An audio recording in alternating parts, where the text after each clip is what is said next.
Hey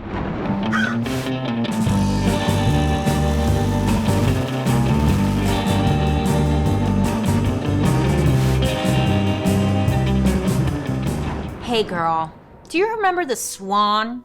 It was peak reality TV. Each episode of The Swan would follow quote-unquote ugly ducklings over the course of 3 months as they went through extreme makeovers. They were like, hey, you're ugly. Come over here, we're gonna break your face and give you a new one. And we watched the whole, process. They would revamp this person from head to toe. They would get them trainers, therapists, surgeons. They hooked it up. They always got new titties, always.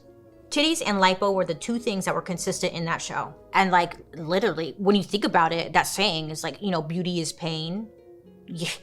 This show took that literally. If you want to be beautiful, bitch, it's gonna hurt, And this got me thinking, is that where that saying came from? The 2004 show, The Swan? Oh, nay. Today's episode, we are digging into the famous phrase, beauty is pain. Where did it come from? Why is that a thing? And let me tell you once again, baby girl Lisa, you're gonna be blown away with what we came across. Joan, she's dressing like a hussy. I don't know. And we got Paul over. I don't know what's going on today with these ladies. They are acting up. I missed the memo to come in my little corsets with my titties out. Well, I guess my titties are kind of out. Okay, look, my Google history is questionable. I'm definitely on some kind of list somewhere, right? Someone's watching me because I Google the most ridiculous things. And many years ago, I got really interested about foot binding. Have you heard about this? Okay, so when I think about beauty being painful, my first thought was foot binding. Okay, personally, I first had learned about this in high school, but we kind of breezed past it. I saw a picture in my book and everything, and I remember thinking, wait, that's a foot? Huh? But we just kind of moved on. And I was like, didn't anyone just notice page 63? It looked like a straight up Dorito. What was that? Okay, so foot binding. Let me tell you about it because I recently learned so much. Oh my God. Foot binding started way back in China with the women of the Tang Dynasty. So from the years 618 to 907 AD, yeah, first of all, close your eyes and try and imagine those years. I don't even know, what did that look like? Were camels even invented yet? I don't know. But listen, China was ruled by the Tang Dynasty, which is considered by many historians to be one of the most important times in Chinese history. Their military was powerful, and they were snatching up new territories like nothing. And people were getting rich off the economy, and the culture was thriving. There were plenty of poets, painters, dancers, performance art. But there was something afoot in China.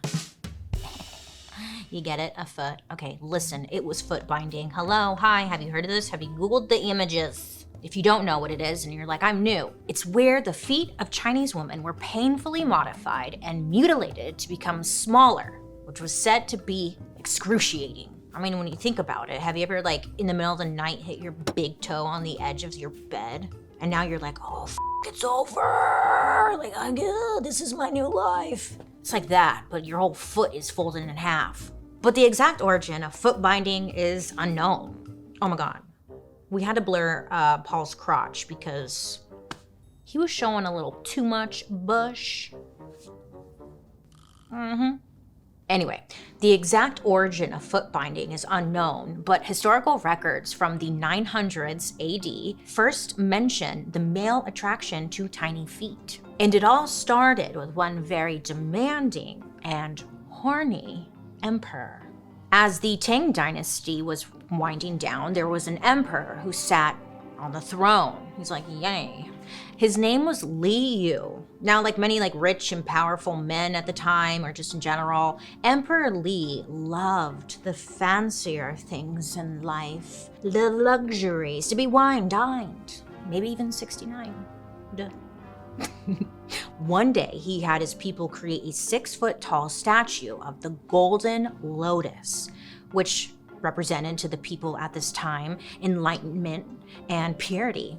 Now, on top of that, the statue was covered with all sorts of expensive stones, gems, and super beautiful pearls. But this wasn't just like a statue to look at and be like, wow. No, Emperor Li had what some would call a unique passion project going on. So he's like, okay, I want this 6-foot tall golden lotus, and it's gonna actually be like a really big stage. A stage like no one has seen before. This emperor, he had surrounded himself with, many mistresses. And one of his favorite mistresses was a woman named Yao Ni Young. Now, he wanted Yao to dance on top of that 6-foot golden lotus. He's like, dance, bitch. But not only that, she also had to perform while her feet were bound with white silk, like some real kinky shit. The emperor wanted her feet to appear smaller and to be in the shape of a crescent moon. I read somewhere, I don't know if this is true or not, but like what I had read was that the crescent moon represented fertility, purity, stuff like that. So maybe he wanted like his sexy girl to like dance for fertility. I don't know. I could be lying. I read it online. These days you just don't know nothing, huh? So the emperor's like, okay, look, you have to do this whole dance on the points of your toes while your feet are bound and on top of that golden lotus. Hot. But Yao took this challenge and she's like, okay, does her thing. And she performed, baby. She showed up. The historical record says that her dance was so graceful and well done that other dancers and women all across China, they wanted to like imitate her look. They're like, oh my God, she's incredible. The emperor loves her. And it's like, again, I had this moment of like, oh my God, history is just the same shit over and over again. It's just people wanting to like, imitate the wealthy. That should just be the whole show. You're welcome. I answered life. I answered everything. So the women, they figured that if they could like copy Yao's foot binding technique, which was now known as the lotus foot, they too could catch the emperor's eye. So upper class women started binding their feet by wrapping them in silk, and the practice ended up spreading really from there. Chinese women used the lotus foot as their standard for beauty, and because of this, tiny feet became a sexual desire for Chinese men. I don't know. Just another thing to be insecure about. Here's the thing. At some point, it wasn't enough for like the feet to appear smaller. No, the cultural expectation in ancient China at the time was that the woman's foot should be physically smaller. Okay, so like how do we do that? Now, in order to physically change your foot to make it appear smaller, the process, it's very unfortunate. Yes, it is. It literally involves breaking the bones in your foot, all of them. In ancient China, for it to work, they would start foot binding when a girl was young. So getting them when they're young is super important because the foot wasn't fully developed. Hello? So it's like this new little foot and they're just like, it's pretty wild. Any younger and the girls, I guess they couldn't handle the pain. Those lousy 2-year-olds. And any older, at this point, their bones would be like too strong and it was harder to like shift around to get this perfect size. So here's how it worked. Step 1 of foot binding, a young girl's foot is wrapped real tight in some sort of cloth bandage. Now this would help prevent the foot from growing as she got older, because we don't want that. Step 2, the foot would be wrapped again. And I guess this is when it would get like really gruesome. Keep listening because this is history. During the second phase, because you'd have to like wait, right, for the foot to like get soft or whatever the fuck. And then during the second phase, the foot, they were wrapped in a way so the girl's toes would bend under the foot and then begin to merge with the sole. I know that sounds confusing, but here's my foot. Oh my God, come on over to YouTube to watch this if you're into feet. So they would take this and literally like fold it to here. Do you understand? Do you understand? A foot should not be doing that. Shout out to BB. Love my BB socks from Ross. Okay, so they would crunch the foot in half. Jesus, I know. The whole point was like to bring the toes and the heel as close together as physically possible. Again, all to make the foot appear smaller. I know. For what? Well, let me tell you. but not yet. So the big toe, it was said that like those were not folded under. The big toe was like kept free because it's like nearly impossible to walk without your big toe. So they needed that one, but the other toes could piss off. The bandage would be so forcefully tightened that the girls' toes, again, they would just break one by one, all of them. And like that was the point, that's what they wanted. That was the goal, to break them all. Dr. Steve Cummings, a doctor who researched foot binding extensively, sounds like a foot guy, said that he came across a machine that was used to crush the girls' foot bones. It was kind of like a pasta machine. You know, like when you roll it and like dough goes through it, it's like that. But like for foot, pasta foot. I guess when it would go through, it would just like break all of your bones. On the bright side, if we could find one, eventually the foot would go numb from the pain. So you couldn't even feel it, which is great. So it wasn't that bad, you know? So by doing all this, it would make it harder for the girl to stand, balance, and even walk. So this would force the girl to take like very small steps and kind of sway from side to side when walking. But this was considered like hot because it kind of added to the gracefulness and attractiveness of being a woman in ancient China. Little quiet steps, being submissive. It was just like, yeah. Eventually, over time, the foot would end up looking like triangular stumps. Insert image here. Do you see that? What is that? That's a foot. Look, a side effect that was often reported was an infection of the feet. That's because it's not like the broken toes just folded under like paper. No, the toes literally like curled downward and then inward, and then the toenails, because we have toenails, remember? They would grow directly into the flesh, like stab it, and it would lead to an infection, okay? Now this caused a couple of toes or two to fall off, which again, they were like, hell yeah, you know, they don't want those toes anyways. So some women would actually just be like, hey, remove all of my toes. I don't need them. Because with 0 toes, guess what? The foot looks even smaller. It was like a win-win. Well, lose-win, depending on how you look at it. But sometimes even more was lost than just toes. Historians say that 1 in 10 girls in ancient China died because of foot binding. But still, foot binding continued to happen for a very long time. I'm talking like for centuries. And by the early 1800s, when Western doctors started practicing medicine in China, they reported some grisly stories. One doctor said that a young girl decided to have her bandages unwrapped and like her feet were hanging on only by the tendons. Yeah, I don't like to imagine that, huh? I don't think anyone does. And in some cases, the foot bandages were so tight that it often cut off blood flow to the feet, which led to many young girls suffering from gangrene. And then in order to save their lives, I thought over here, oh, they would just cut off the foot. No, they would have to cut off like the entire leg. I don't know.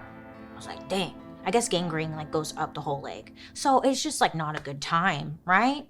Despite all of the horrors, having small feet became the hallmark of femininity in ancient China. The thinking was that the smaller the foot, the more fertile the woman was. How? I don't know, but it kind of makes sense, but not really. But like, because of this, small feet just like equaled a more desirable wife. But not only this, small feet also had value in social circles. So when it came to like foot binding, the upper class had a saying, quote, if you care for a son, you don't go easy on his studies.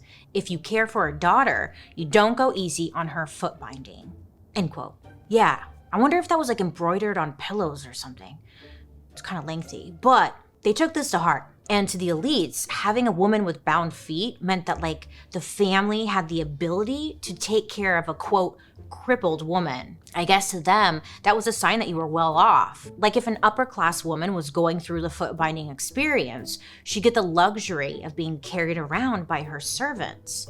In other words, like she doesn't have to do any manual labor herself. She has other people do it for her. She has people literally walk for her. But women who weren't as well off, they were forced to, I guess, like use canes and just take very small steps around. But for the lower and the middle classes, a young girl with small feet could be used as currency, like a bargaining chip, as a way to move up the social ladder. For example, if a middle-class family has a daughter with tiny feet, oh baby, they were like, yeah, she could marry into like a rich family that would take care of her. Score. And as a result, like that middle-class family is now associated with the elite of society. So their parents, they had their fingers crossed, like, give me a baby with small feet, please. But not all small feet are created equal. Now listen to this. There was actually kind of a scale for ranking small feet.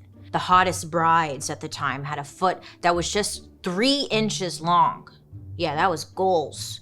That's like the length of a debit card. And ladies, that's the only thing we want to be 3 inches, am I right? No? Okay, jeez, this crowd, always dead. The size was known as the Golden Lotus. It's like winning the gold medal in the Olympics. It's just everything. Now, let's say a foot that was like 4 inches long was like, it's okay. You know, it's still pretty good, but it wasn't the best. This was called the Silver Lotus. And honestly, that kind of sucked because it's like, you're almost there. You know, you're like second place, almost at gold. But it wasn't jaw-dropping. But a foot that was 5 inches or more, oh my God. Don't you show your face in public again, you nasty. That is embarrassing. This would be very undesirable, okay? And this even had a very ugly name. The Iron Lotus. Ugh, how embarrassing for you. Anyways, it meant that your chances of being a bride, probably not gonna happen. Last place, baby. In other words, sucks to be you, you know? And it's not gonna like open any doors for you. But while these foot standards were crushing all sorts of feet, women were able to find kind of like a silver lining. Foot binding was like a moment for daughters, mothers, and grandmothers to come together and bond. It was a bonding moment. We're bonding. And this was important because knowing your mom and your grandmother went through that same exact pain, in a way, was kind of like therapeutic, brought them closer together. So it's like, oh, my mom and my grandma did this, so if they did it, I can do it too. So it was like, wow, it's all about the women coming together and stuff, cool, but really, like, Historians point out that the cultural practice of foot binding, it actually forced women to be dependent on men. It reinforced the idea that a woman should be submissive. I mean, a woman literally couldn't walk out of a bad relationship. And bound feet also meant a girl was easier to control. Melissa Brown at Harvard's Center for Chinese Studies says that foot binding forced women to stay home and do work like spinning silk and earning money for the family. By the 1800s, it was estimated that 40 to 50% of all Chinese women may have had their feet bound at one point or another. And within upper class circles of some Chinese ethnicities, that number gets close to like 100%. 100%! That's insane. Now, even though it was popular, not everyone in China was a fan of the practice. The government of the Qing dynasty condemned foot binding and tried to outlaw it. Some Chinese writers also denounced the custom. And around the 1870s and 1880s, with the help of Western missionaries, anti-foot binding societies started to pop up. In 1887, a Buddhist reformer named Kang Yewei founded the Foot Emancipation Society. He went on to write a formal memo to the emperor, arguing that he should abolish foot binding because he said it made China look real bad. In 1912, foot binding was outlawed across the Republic of China, and by 1949, the cultural practice was almost totally abandoned. But here's the thing, foot binding had been happening for over 1,000 years. That's a long time, if you don't know. And laws can't erase those customs and traditions overnight. The last factory that made Lotus shoes, which were platform shoes made specifically for women with bound feet, they closed shop in 1999. Yeah, I mean, if you think about it, that's not that long ago, right? Someone was buying those shoes up until then. Photographer Joe Farrell spent 13 years traveling China, tracking down the remaining women who survived foot binding. She eventually found 50 of them and photographed them for her book, Living History, Bound Feet Women of China. Now, Farrell found older women who happily showed off their once bound feet. And after meeting dozens of these women and learning more about the practice, Farrell had an interesting take. She said, quote, "I feel so many people talk about how barbaric the tradition was, but it was also a tradition that empowered women. It gave them a better life. They were doing the best for themselves," end quote. And that side is like, okay, that makes sense too. You know, two things can be true at the same time, but you can definitely check out Joe Farrell's photos. They are absolutely fascinating, and I'll post a link in the show notes down below, so check that out. But as I was doing my research on foot binding, all that tying up, circulation talk, sometimes breaking of bones, naturally made me think of corsets, right? Hello, I mean, when you think about it, the foot binding is kind of the same thing as a corset. You're tying and breaking and reshaping. Same shit, different body part. So naturally, I was like, corsets, I bought some. Joan got some. Paul didn't. I don't know what happened with Paul. And as I got to Googling and goggling, I read an article from the Smithsonian magazine. I know I'm fancy. This magazine said, quote, "A small foot in China, no different from a tiny waist in Victorian England, represented the height of female refinement," end quote. So during Victorian times, one of the main purposes of the corset was to support the breastises. If you're watching this on YouTube, it's a good day to be you. Which means corsets were essentially one of the earliest versions of a bra. Yeah, but it wasn't originally created for like the chest area. In the 1800s, most Victorian women would not be caught dead without having their waist looking snatched at all times. 24 inches? Yes, bitch. Mandatory. Look, this was the beauty standard at the time. Big bust, teeny waist, and nice round hips, so an hourglass shape. That's very hard to achieve. The best way to achieve this shape was with the use of the tight lace corset, which is exactly what it sounds like, a corset that is tightly laced against the body to really squeeze everything in, change a woman's shape over time. Pretty fierce. First, women would slide on these corsets and then sucked in. Your stomach would get sucked in, your titties would be like up to your freaking chin. It was just like, whoa, this is a lot, you know? Posture though, on point. Tits, praising Jesus. Hips, rounded. You were desirable. But these women, they wouldn't stop at corsets. No, of course not. So they would put on something called a crinoline cage, which honestly kind of looks like a bird cage, but in the shape of a skirt. It was originally made out of horsehair fabric.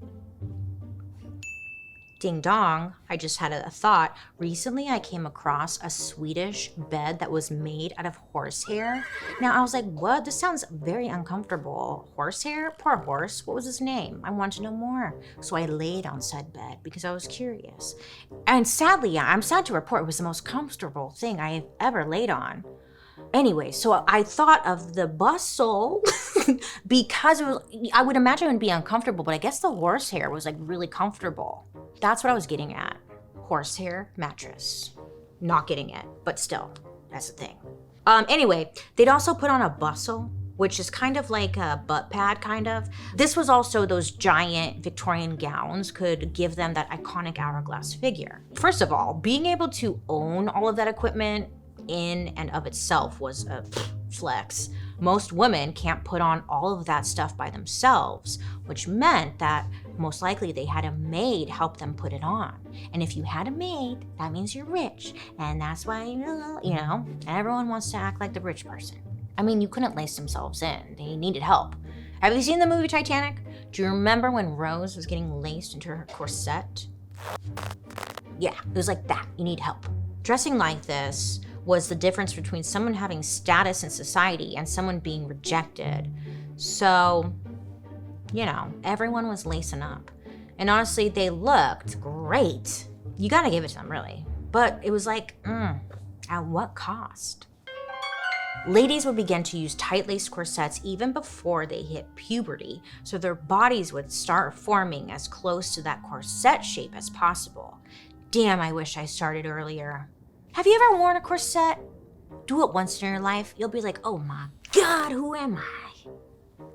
You want to take yourself out on a date because you'll look so sexy. Anyways, they would get them when they're young, you know, so their body would just mold into the corset, just like with foot binding. And these corset-wearing women started to experience painful health problems. According to the authors of Purposeful Pain, quote, internal organs, especially the lungs and bladder, as well as ribs, vertebrae, and pelvis were impacted. Victorian-era girls literally had the breath squeezed out of their bodies, end quote. When you think about it, I mean, where are the organs going? They're just moving somewhere new. Joan, where are your organs right now, bud? I mean, ma'am. Joan's titties are out. It's odd that they're white titties. But okay. Girl, you got new titties too? Who'd you get that? Did you go on the Swan? I think I remember your episode. You can look up images of girls' bodies before and after wearing corsets regularly, and it's like, wow. Wow. That's all I gotta say. Everything internal from like the middle of your body down, it just gets squeezed into a V shape. And between not being allowed to eat too much so you don't gain weight and wearing these corsets, girls and women were known to have fainting spells. I mean, no wonder there were all those fainting couches around that time. These poor women were literally suffocating and passing out everywhere. All for what? Beauty. Ain't that some shit? For centuries, corsets were the main undergarment for women because it was like a catch-all. Spanx and a bra in one. But support exclusively designed for the boobs didn't show up until the early 20th century, when something called bust supporters hit the market. As the years go on, more and more women start shedding the layers of their clothing. They didn't have to deal with those crinolines or bustles. Now the dresses were a little bit more sleek, you know, very fitting and flattering to the body. Like you could actually see a woman's real shape under her dress. And if you had, I don't know, like a big out of control titties or even a flat chested situation, then these were definitely for you. The bust supporters. Yeah, so they would sell them in a few different forms. There were the Shuffle bust forms specifically marketed for women that were flat-chested, and their ads would feature a woman with a cartoonishly small waist and big old titties, you know, and the ad would say like, a perfect figure for $1. The flat-chest woman was never at so great a disadvantage as in today's stylish, slender frocks. Yeah, whatever that means. I was like, what? $1? That's all I caught. I guess it's just like stuffing your bra. You know, back in the day? Did you do that? Yeah, me neither. It looks like a full corset with a chest attachment, but instead of being laced up in the back, it like ties around the waist. It's kind of hard to explain, but it was another option instead of the corset. But still, like no bra on the market, you know? Just something to hold up the titties. And then one day, a woman named Mary had suffered a wardrobe malfunction that truly changed titties forever. In 1913, Mary was getting ready for a ball. She's like, yeah, I'm going to a ball. She's feeling herself. She's getting her face on. She's doing her hair. She's pre-gaming shots, you know. So she slips on that classic hard corset with like another tight corset to above it, over it. It's a corset on a corset. It was a lot of layers, okay? And my understanding is that like wearing a corset on top of a corset just really made things smooth. Have you ever doubled up your Spanx? I used to wear a pair of Spanx and then another pair of Spanx. I felt like I was sculpted by the gods. It's kind of like that, you know? Obviously not the same. But Mary steps into her party dress and then she runs into a big issue. It was completely see-through. Like you could totally see everything going on underneath that dress. You could see her corset, and that was not it. That was not the vibe. And it completely ruined her outfit. She's having a meltdown. She has nothing to wear. What am I gonna do? I can't go to the party. I just wasted my whole night. She referred to the corset under her see-through dress as, quote, a box-like armor of whalebone and pink cordage. Sounds super cute. Mary realized that she was like really screwed. She's like, I can't get my money. So she asked her maid, she has a maid. So she asked her maid to bring her 2 pocket handkerchiefs and some pink ribbon. I love a DIY project. So on the fly, Mary designed let's be real, her maid probably kind of helped her design too, a little contraption that would keep her baloney nipples in check. Her maid sewed the pocket handkerchiefs together and created straps with like a pink ribbon. And just like that, guess what? The very first modern bra was invented. Wow. When Mary got to the party, she was like, like just dancing and shaking it like her ass was on fire. And then a woman at the ball was like, oh my God, she's dancing like her ass is on fire, but her boobs and everything is staying in place. I need to know more. So this woman goes up to Mary and she's like, how are you moving around with a corset on? And Mary told them about her last little DIY invention. Now this woman at the ball was like, you need to make me one, okay? Like demanded Mary make her whatever this was. It didn't have a name yet. And that's when Mary knew that she had a really good idea on her hands. In 1914, she patented her invention as a, quote, backless brassiere, end quote. She was able to like make $1 off of each of these backless brassieres, which back then, very big deal, especially if you were a woman. But for whatever reason, Mary's bra just like didn't get off the ground. Maybe she wasn't like pushing them that hard or I don't know, but she wasn't selling as many as she had hoped to. Her husband insisted that she sell the idea so they could make at least some money, you know? So she's like, fine, babe, whatever. And she sells her invention to the Warner Brothers Corset Company for $1,500. And no, not the not those Warner Brothers. It would have been a fun little add to the story, but these were some other brothers who did some corset stuff. But it wasn't a household item just yet. The girls who knew about this thing, they knew, okay? They knew what was up, but that was about it. Lots of women at this time were still clinging on to their corsets. So to them, it was like, hey, like, why fix something if it isn't broke, you know? I look good, I look snatched, my waist is tiny. But then World War I happened and suddenly everyone was ditching their corsets. I know it's random, right? These stories are always random. During World War I, it was all hands on deck. Before this, war efforts were very centered on men. The women, they would stay at home and take care of the family, and the men were just like shipped off to war.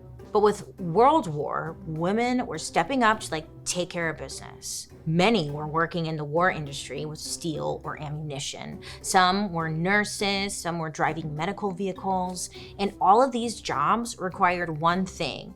You had to be able to haul ass. So you couldn't be like walking around all cute in your ball gown and your corset because you can't bend over in that stuff. And so you needed to be able to move freely. And the other reason was good old American patriotism. The majority of corsets at the time were made of metal. And just like with sugar and fabric, people were encouraged to make sacrifices so they could use all of those resources for the war. I guess the men, when they were fighting, they were wearing these corsets. Sorry, that was a funny visual. Not funny because everyone died and stuff, but they died looking sexy. In 1917, the chairman of the U.S. War Industries Board even made a public announcement asking ladies to stop purchasing corsets. Okay, get out of my life. How come they are always coming for us and our stuff? What about the men? Don't they have like steel in their shoes? I don't know.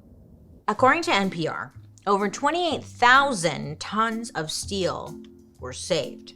That's a lot. This is enough metal to create 2 battleships. Yeah. So what did women do when they couldn't turn to their corsets anymore? Well, they reached for Mary's backless brassieres. First of all, they were way more comfortable because they were made of cotton, and they were a lot easier to put on. No need for a second person to lace you up.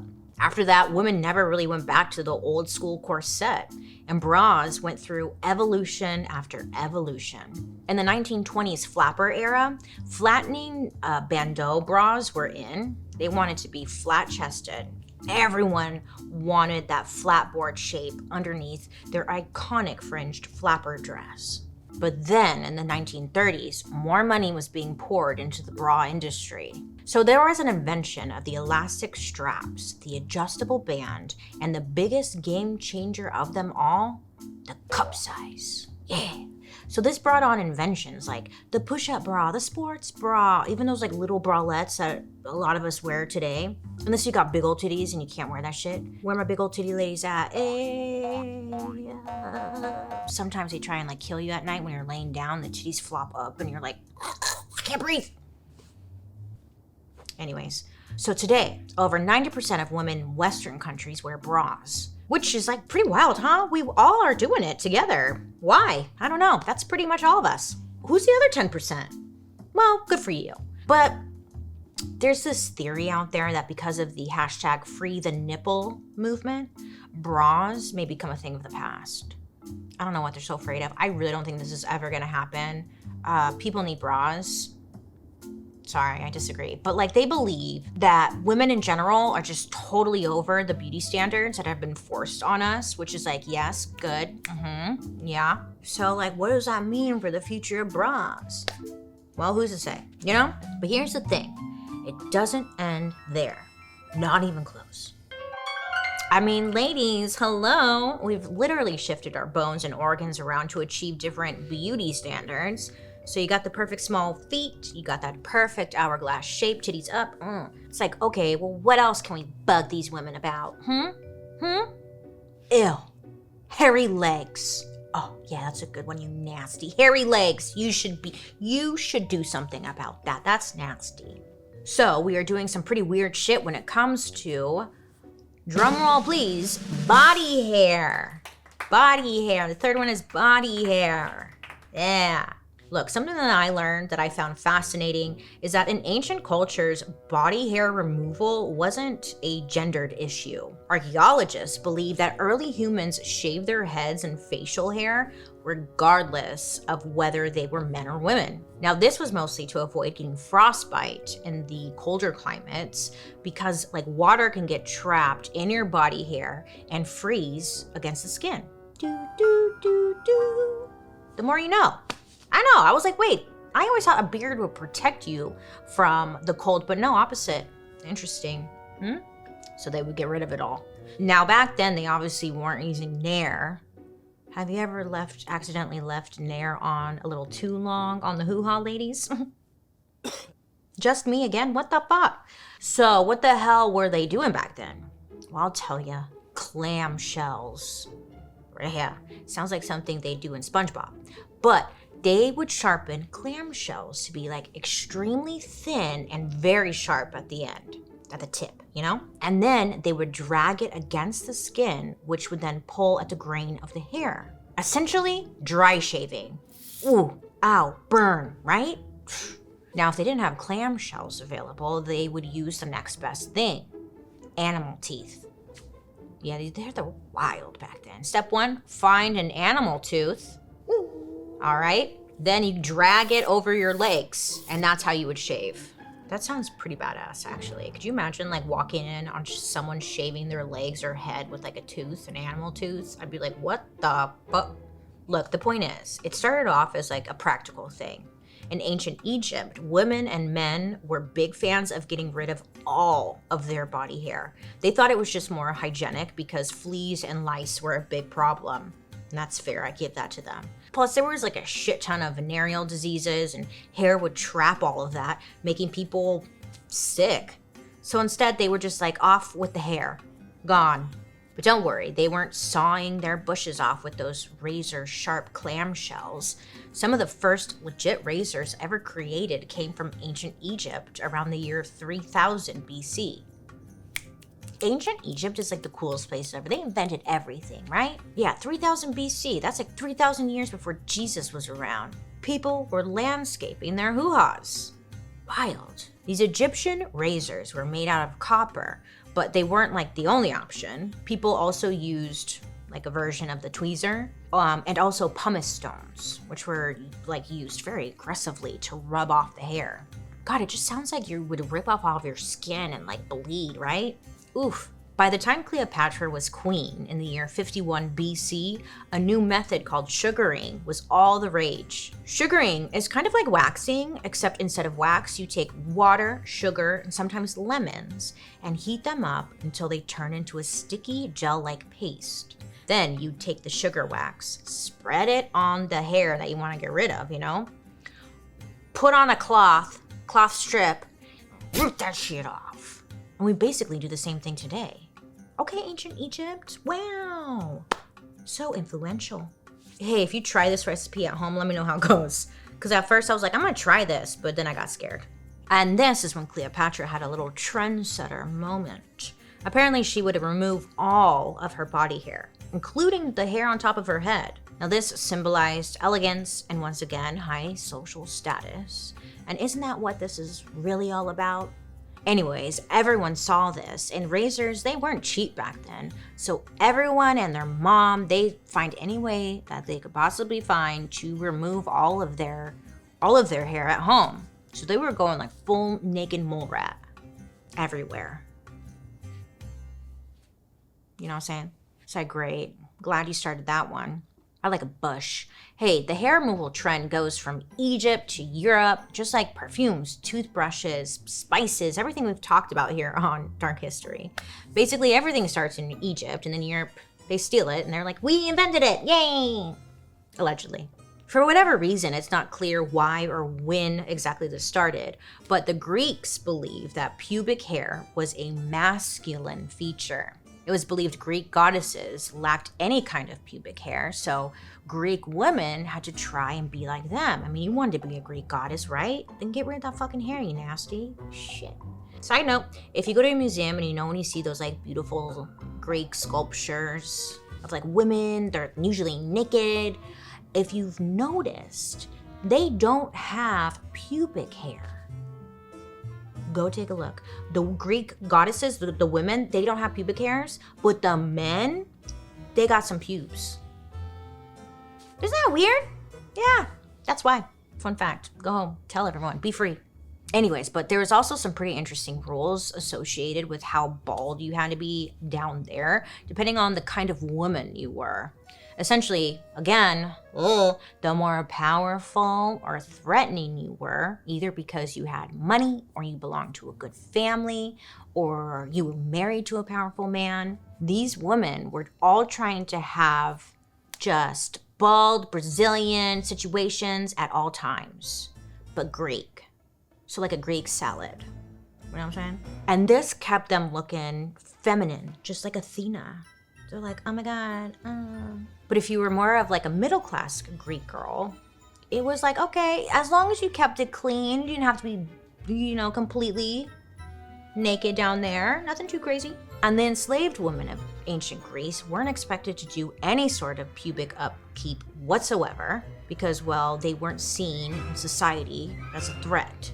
Because of these class divides, Europeans began to see pubic hair as a sign of being dirty or uncivilized.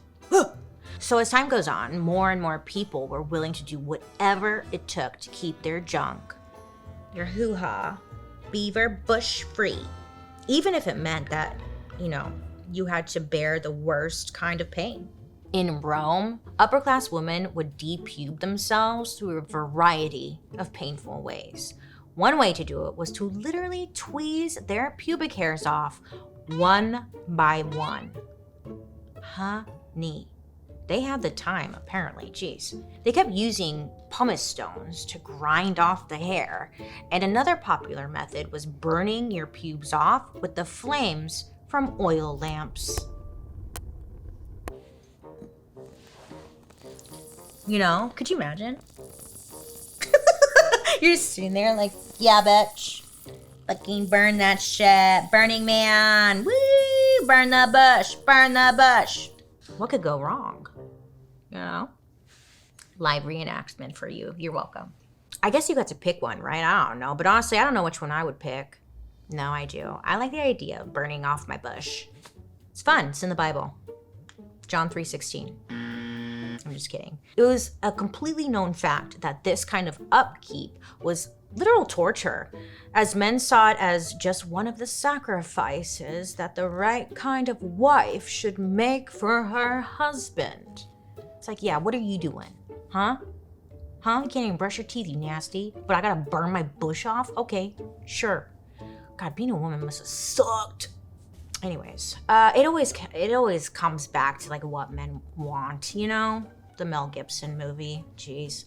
So tweezing and oil lamp burning were known to be very painful, so much so that playwrights would actually use them as a form of torture in popular plays. Like it was some kind of running gag. A famous playwright named Aristophanes wrote this scene where a man trying to go undercover as a woman has his pubes plucked out individually, and the entire time he's howling in pain, and the whole crowd went wild. It was a hit. They're like, oh my God, this is so funny. I do that. But at some point, like ripping off and burning off hair wasn't enough. Someone got the bright idea to start messing with our God-given genes and try to like change our hair color. And in those early days, how they did it was pretty toxic. Literally, it still freaking is. Now, have you ever bleached your hair, Joan? Oh, Paul. I know Paul has. He died, I think, from the hair bleach. And so, sometimes it burns and you're just sitting there like 2 more minutes, but it's like burning your scalp off and you're like, ugh. Yeah, fun times. I was blonde for a long time. I loved it. I was like, give me the pain. I could take it. Anyways, ever wonder where that came from? Bleaching your hair, not the pain. A shocker. It was actually Queen Elizabeth the First. Fun fact for you there. She brought it to the upper class masses. Now, Queen Elizabeth, super popular, okay? Everyone loved her. Everyone wanted to be her. And I guess she had some strawberry blonde hair that everyone was like, I want that hair color. I want to be like her. So a lot of times they would mix together a little potion of rhubarb juice and oil of vitriol. Rumor has it, this shit was a painful mixture.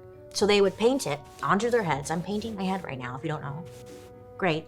And it was said that this was an excruciating process that was extremely corrosive to the hair and also the skin. Well, that's because, turns out, rhubarb juice and oil of vitriol is better known today as sulfuric acid.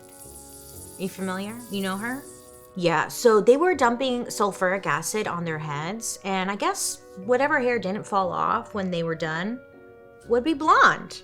Gorge, love that for you. Okay, got the new haircut. It's all burned off. You got a couple blondes hanging over here. It's cute. Rock that, yeah. Between Cleopatra, those Greek goddesses, and the Queen Elizabeth, the expectations are pretty set for women to do whatever it takes to keep their hair off of their bodies and maybe even changing its color, okay? Just be pretty. We don't want you ugly. Now, when we get to America in the early 1900s, there's another big surge in hair removal for women.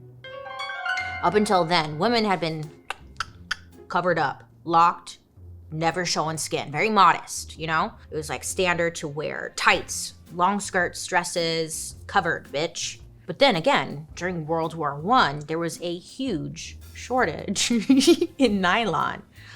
I guess these men were just out there fighting, wearing corsets, nylon. You know, it was wild. They were looking hot while doing it. But they were banned.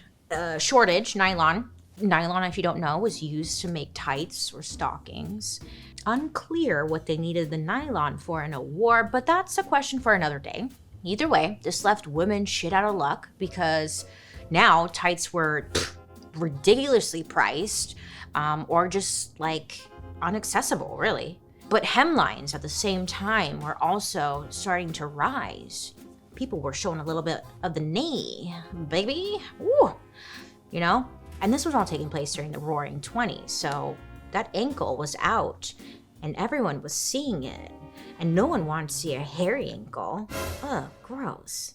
So the problem was that the term shaving was associated with men and the practice of shaving their faces. So instead, women were encouraged to smooth themselves with hair removal products like bleach, wax, and early versions of Nair that I guess would just straight up fry off your hair. Wild. Yeah, sure, it was more painful, but whatever. Who gives a shit? I don't want body hair. Aren't we nuts? We are psychotic, ladies. Anyways, in 1915, the first ever female branded razor came out, and this was called Milady Decolette. Ooh, Milady. How are you, Milady? And there was an ad for it in Harper's Bazaar, and it was essentially a warning to flappers that, quote, summer dress and modern dancing could lead them to reveal armpit or ankle hair. What the ankle hair? So, oh man, this just struck fear into people. Oh, it would absolutely ruin your reputation. A hairy ankle? And then people would be talking shit on you. Like, have you seen Jane? Her ankle? Bitch. Hairy. And you don't want that. Why? I don't know. Because we're women and that shit sucks. Basically, being clean shaven or smooth, if you were a lady, was just considered basic hygiene at the time. And let's think about it. Okay, I thought about it. It still kind of is, right? I mean, a lot of people just associate it with basic hygiene. And shit, we still do all these painful things. Shaving, waxing, sugaring, whatever the hell. And we do it because it feels smooth, and I guess we like that. But it's like, why do we really like that? I don't know, because we're sickos. Look, I didn't shave my legs from end of October all the way up until last week.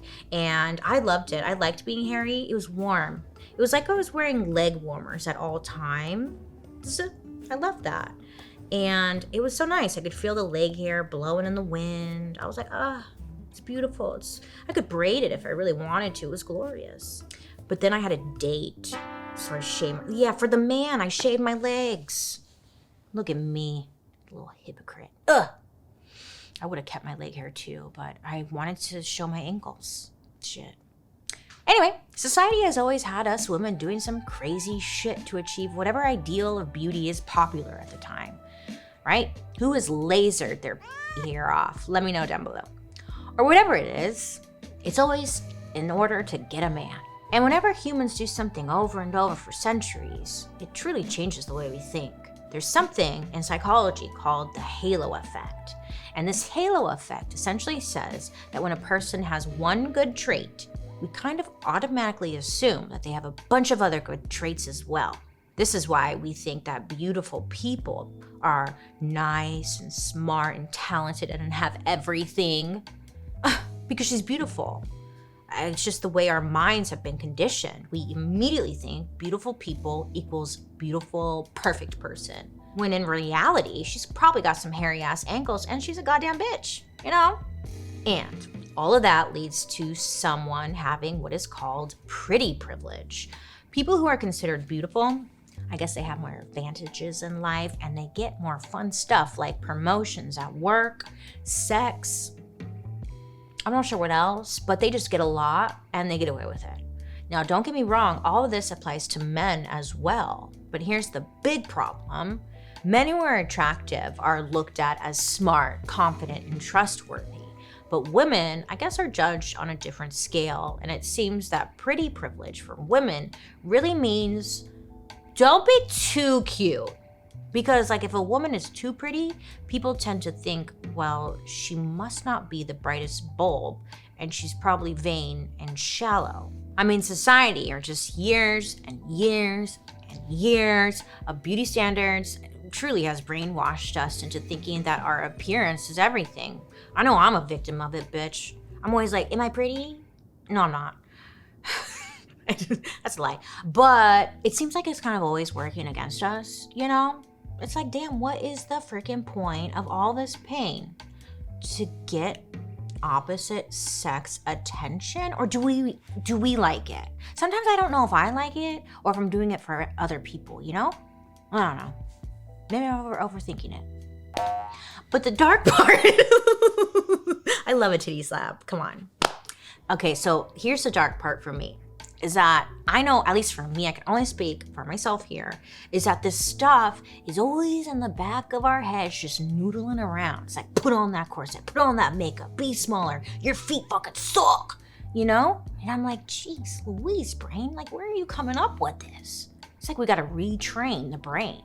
all of this stuff that we've been told to do to like please everyone else, like paint your nails, do your hair, get the titties, smash your face, you want a new nose. Like, oh my God, are we okay? I guess the takeaway is that beauty standards, they keep on going, right? And they have a very shady past. And the question becomes, are you really doing this for you, or are you doing this for them? And that's like the question you should really be thinking about, right? Am I doing this because I want to do this, or because like of social pressures? And I'm not coming for you if you've like done anything. Like, please do as you want in your life, with your body, with your temple, as long as it makes you happy and not because you're trying to like please someone else, right? And the answer to that question should tell you everything you need to know, you know? It's like, sounds kind of Barney to be like, you know, do it for you, not anybody else. But really, it's like challenge yourself to think about, I don't know, if you're noodling on something, like sometimes I get really, never mind, I won't go into all my like what I nitpick myself about, but it's like, why am I thinking this way? Because we've been taught, bitch. That's why. That's what I'm trying to tell you. Anyways, speaking of beauty standards, I feel like it's a total crime how much I spend in nail salons. You know, I kind of live there sometimes. I always like to get my feet done. I'm a foot person. Anyways, but I always wondered, like, there's nail salons everywhere. It's like nails. The ideas of nails, nail art, nail. Where does that all come from, you know? It's for sure a luxury that we all tend to take for granted, but it's like an affordable luxury, really. But I wanted to know more. What's up with nail art? What's up with nail polish? Nails in general. I want to know more. So I decided to find out. And this rabbit hole quickly became one of my favorites I've ever gone down. With each new thing I learned, my mind was completely blown. The history of nail salons is, juicy. And it's got everything. A horrible dictator, an A-lister from the golden age of Hollywood, and the inspiring story of some refugees who built a life for themselves in America out of nothing. So come back next week for the dark history of nail salons. Random, but let me tell you, it's a journey. Hey, guess what? You can also join me over on my YouTube where you can watch these episodes on Thursday after the podcast airs. Yeah. And while you're there, you can also check out my murder, mystery, and makeup. I love to hear your guys' reactions to today's story, so make sure to use the hashtag Dark History over on social media so I can see what you're saying. I want to know, what are your thoughts? Are you wearing a corset right now? Let me know. Now, let's read a couple of comments that you guys left me. Oh, my favorite part.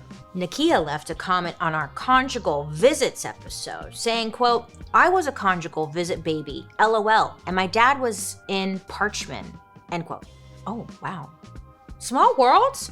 I honestly can't believe Parchman is still open, right? Shouldn't that place be blown up? Oh my God, with no one in it. Well, I'm glad for conjugal visits because without them, you would not be here, and I appreciate you. Thank you. Jalen Ingle wanted to share this little tidbit with me. Quote, Bailey, I thought you would like to know that my BF and I were in the mood. Okay. But we were at his mom's house. Oh no. And it was quiet. Oh dear. So he told me to blast one of your videos, so I did, and we got busy. End quote. I'm definitely going to add that to my resume. Sound muffler. I love that. No. I was going to say porn star, but that's not it. That was just background noise. Sound muffler. I love that. Added to my resume. Use protection. Don't be dumb. Anyways, Jackie Knight had an episode suggestion for us, saying, quote, Hey Bailey! Exclamation point. Well, I hear ya. You should do a dark history about big box stores and their takeover of small town America, like Walmart. Okay. I like this. I like where your head is at. I recently read somewhere that there is a Walmart museum. Also, have you seen the home of the owners of Walmart? They're like the Waltons or something. They own this incredible house in LA that's like $50 bajillion. They got so much money. It's so stupid. I would love Dark History of Walmart. Yes, it's added to my list. I need deodorant. I hope you have a good rest of your day. You make good choices. Use protection. And I'll be talking to you next week. Goodbye.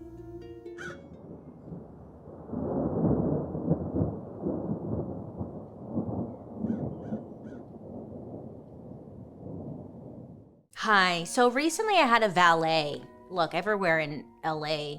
Wait, what's that line? In LA, everywhere you go has valet. So I valet, right? And then I have to go and like pick up my car. And the valet guy, I noticed that he had like a really long ass pinky nail. It was super long. And I thought to myself, okay, it could be one of two things. Maybe he plays guitar. Like I've heard that people who play guitar have a long pinky nail. That's just what I heard, I don't know. Or maybe it's a coke nail. I don't know, I've heard about these coke nails. I don't know what they do with it, but look, I had questions. So I asked him, I was like, hey, how come your pinky nail is so long? And he didn't answer me, he just giggled.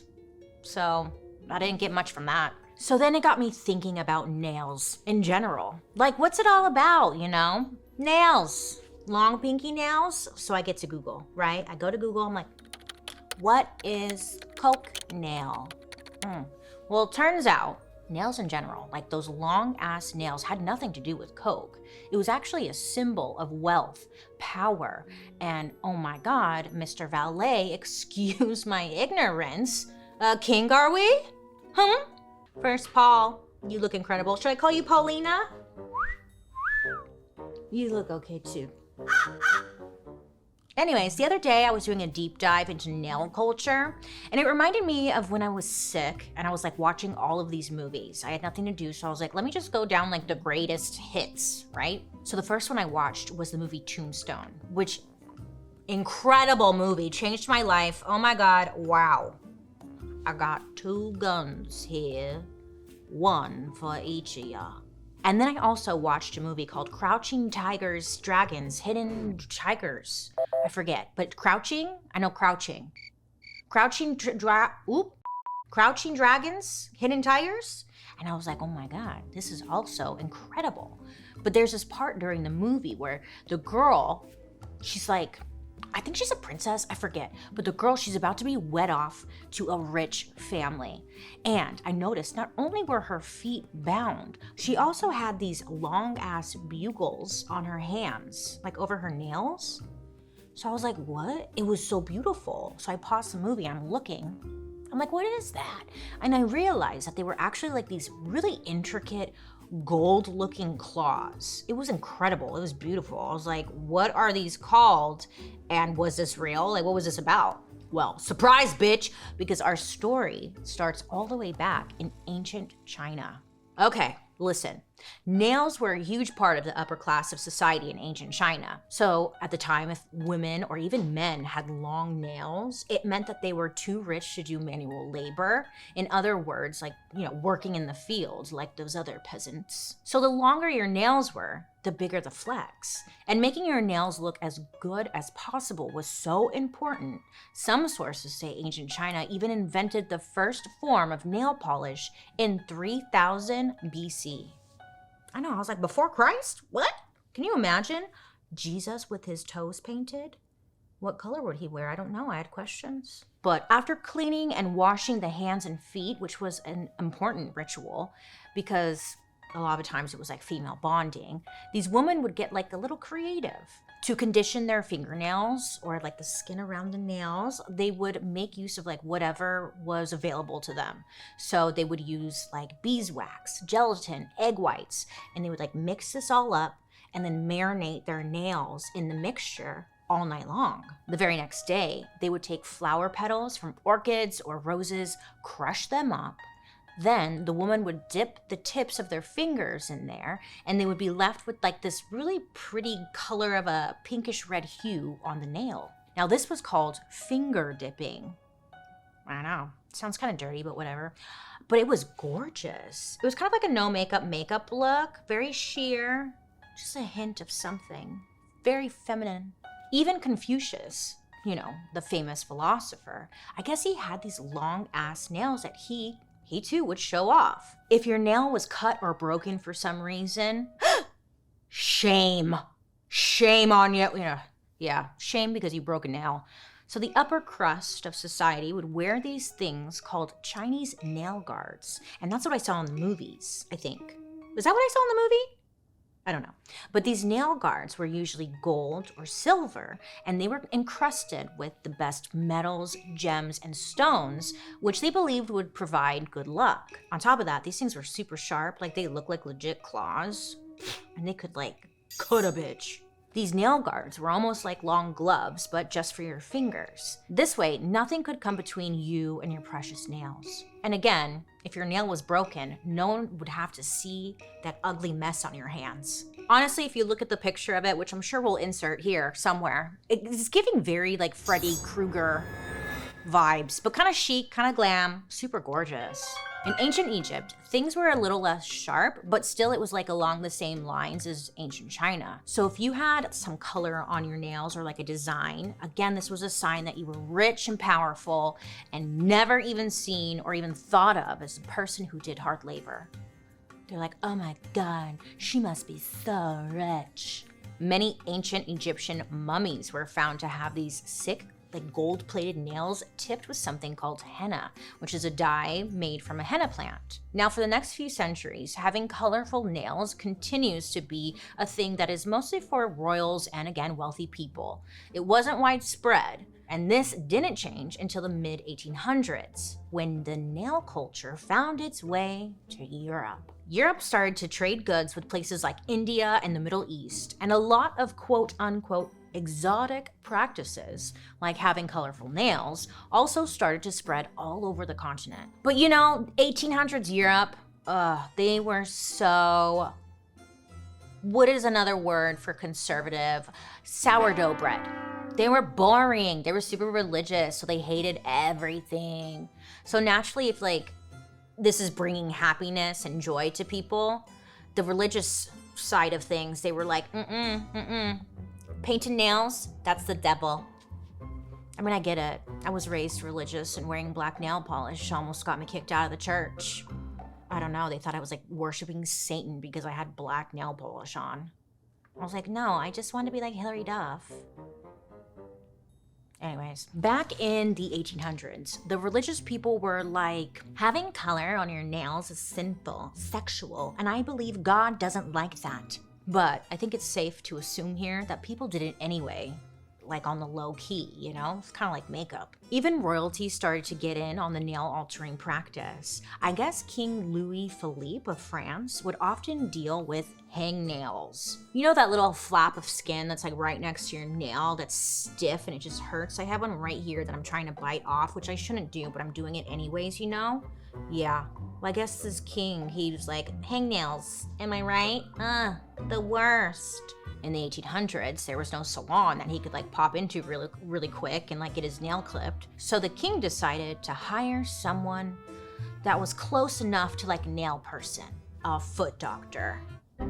I know, it's a little dramatic, but okay. Now this doctor, whose name was Dr. Sitz. Yeah, Sitz. I know, first of all, I was like, he should have been a butt doctor, but he wasn't thinking. He created these custom tools so the king would be able to clean and push back his cuticles. Yeah, which I guess would help with the hangnails. And as soon as rich people found out that the king was getting these fancy nail treatments, naturally, everybody else wanted these treatments as well. So Dr. Sitz, great name, he had his niece train a bunch of people to do these things called manicures, which was like a new word at the time. In French, it translated to care of the hands and fingernails. Wow, I know.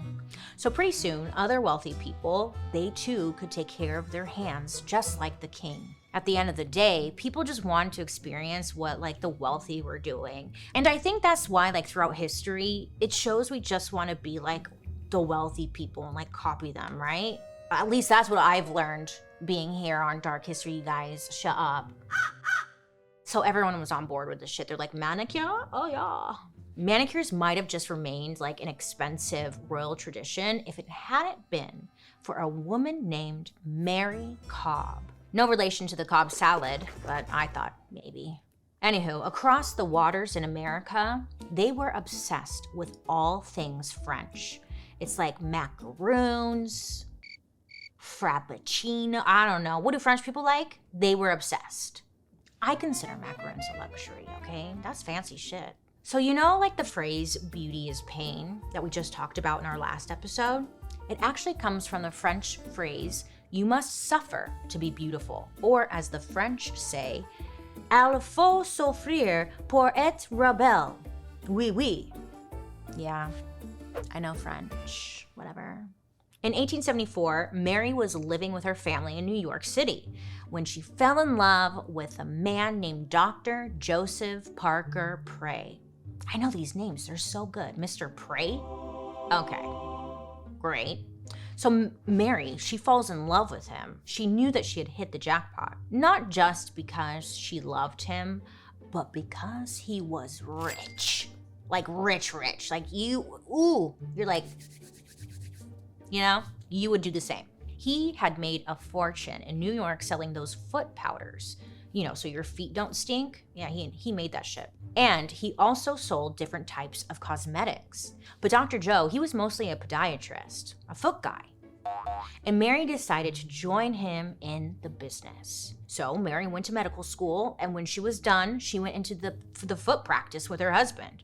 They became partners, and in the late 19th century, tons of women's magazines were highlighting how the manicure was popping off in France. Like it was all the rage. So people are reading these magazines like, when the hell is this gonna come to America? I want a manicure. And this is when Mary saw an opportunity in this new industry of nails. You go, Mare. So in 1878, in Manhattan, Mary opens up the very first American manicure parlor. She called it Miss Cobb's Manicure Parlor. I was like, good for her, right? Good for her. And this was like a really huge deal at this time because it was rare for a woman like Mary to be able to open her own business. Women can't do anything. How? But she did it regardless. Mary took the traditional French method, but added her own flair to the manicure to make it feel just a bit more luxurious. She did things like soaking the fingernails, pushing back the cuticles, trimming and buffing the nails. And she even created an enamel to seal in the color on the nail. You can kind of think of it as like a top coat to really seal everything in, but it wasn't really quite a top coat, it was an enamel. And voila, you have an American manicure. And it wasn't just about getting color on your nails. Mary made it a point to make her salon a warm, welcoming place for women to just come in, sit, relax, you know, not have to like stress out about being a woman in the 1800s. Again, this was the 1800s. I mean, what else is there to do as a woman, right? This was their one thing, okay? Their one safe space. So in 1878, Mary offered her manicures for $1.25, which was more of like a simple buff and shine manicure process. This manicure was about making your nails look as clean and as cute as possible so that you would appear as that delicate and feminine woman you are. And this business was super successful. I mean, Mary had tons of clients coming in. But just as Mary's business was thriving, Mary finds out that the man she married was actually a piece of shit.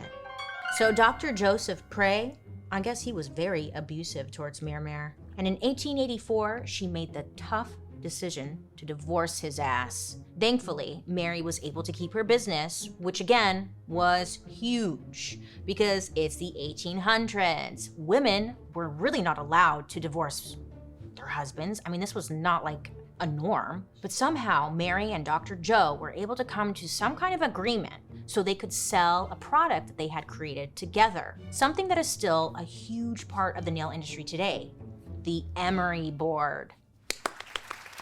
Right? They did that. Well, she did that, and he was like, I did it too. We don't really know how much he helped, but whatever.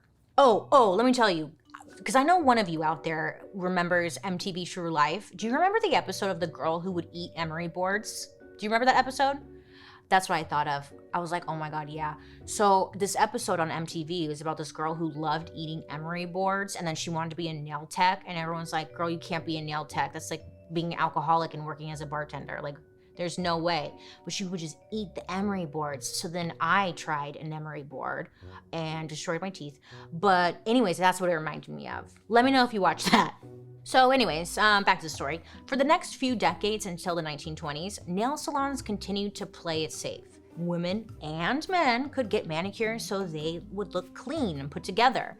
But it wasn't really like a fashion statement or anything like that. There were a few types of enamels that hit the shelves, but it was not really, again, a household thing. But over time, more and more, the public starts embracing the idea of this whole nail industry. And then, in the 1920s, there were some advancements happening in the auto industry. Right, yeah, I knew you thought you were thinking that. Yeah, me too. Auto industry is popping off, yes. And this, oddly enough, changed the nail game forever.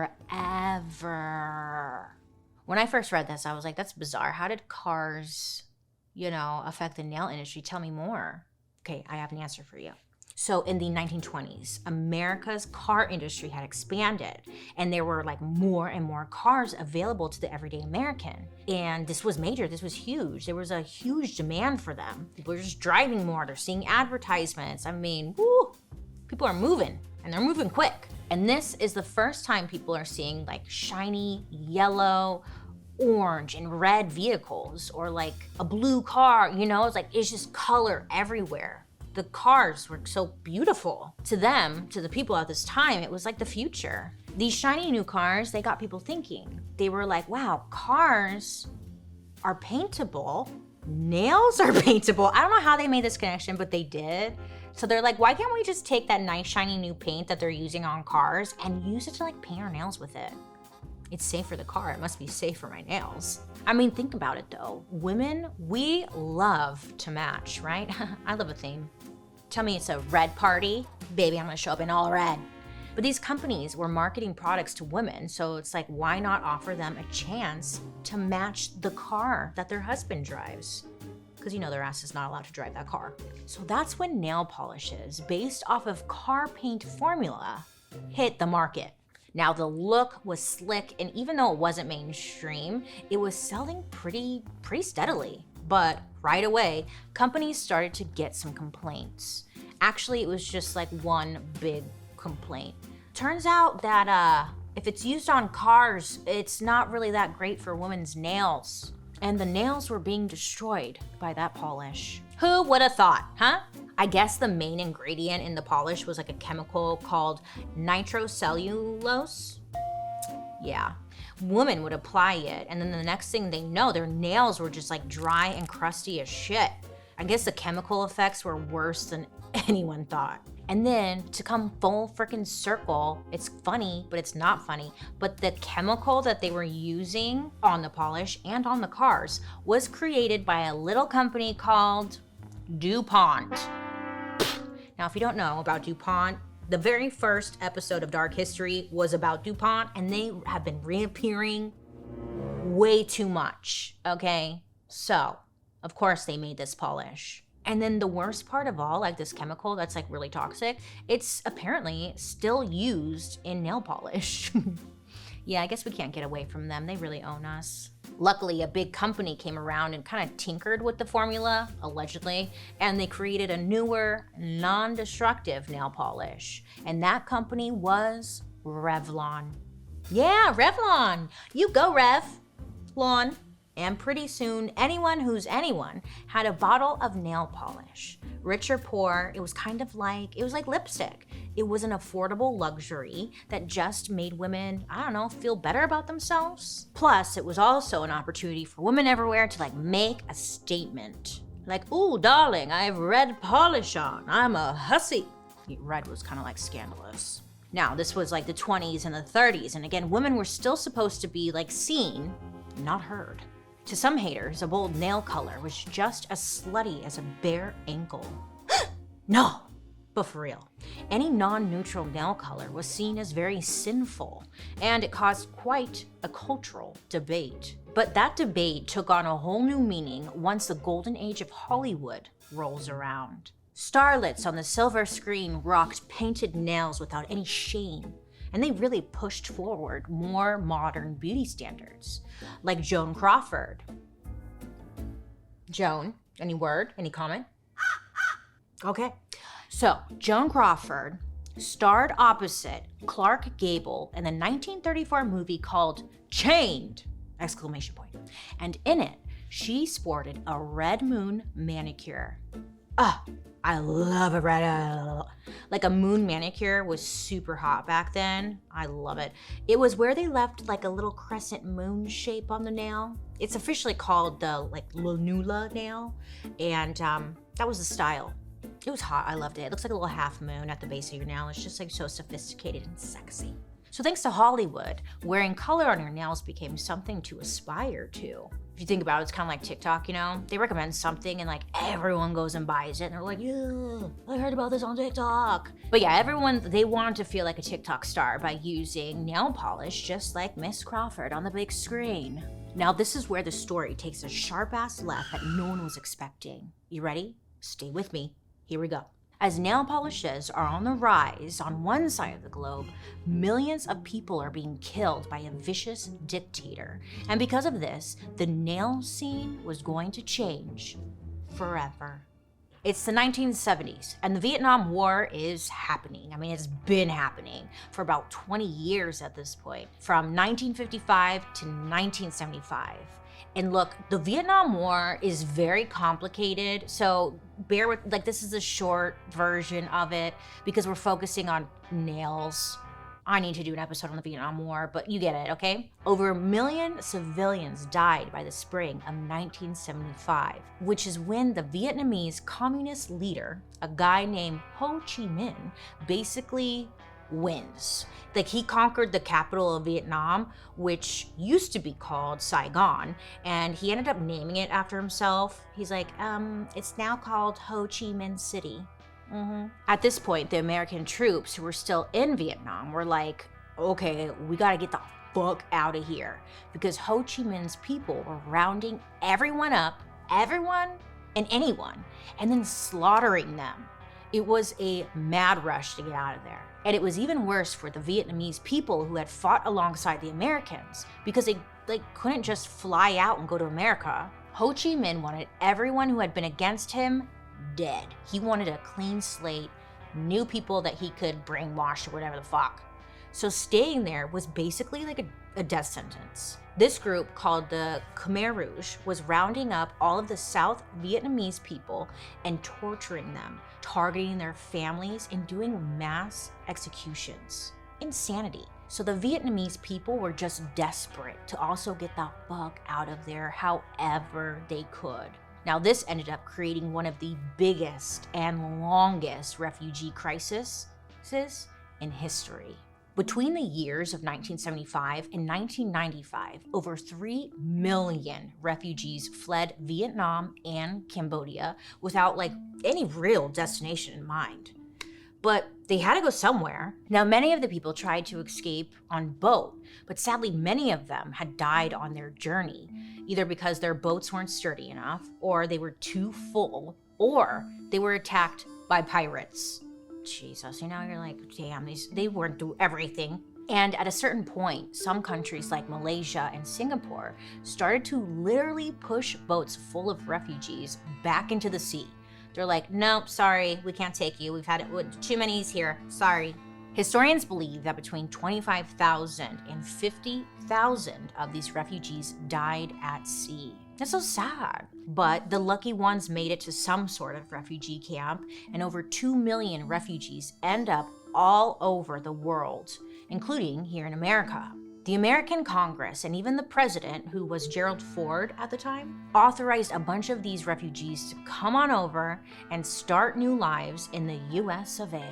So the first wave of refugees showed up in 1975, and most of them were reportedly well-educated and spoke English. Probably because of that, they got a really warm welcome from America. They're like, oh my God, hi, you speak English? Yeah, you could stay. Can I get you anything? A Sunny D? What do you want? But the second wave of refugees, which came in a few years later, they were not so lucky. By 1978, America, this is when we were in a bit of a recession. So everyone was cranky, and then they saw the incoming refugees as a burden. On top of that, they were not as well off and didn't speak as much English. So because of this, they faced way more hostility from Americans. Since most of them had fled on boats, these refugees started to be called by the derogatory name, boat people. I know. Honestly, that's not even a good dig, right? Boat people, like, wow, that's what you came up with? Okay, whatever. Ultimately, 500,000 of these refugees end up settling in America between 1979 and 1999.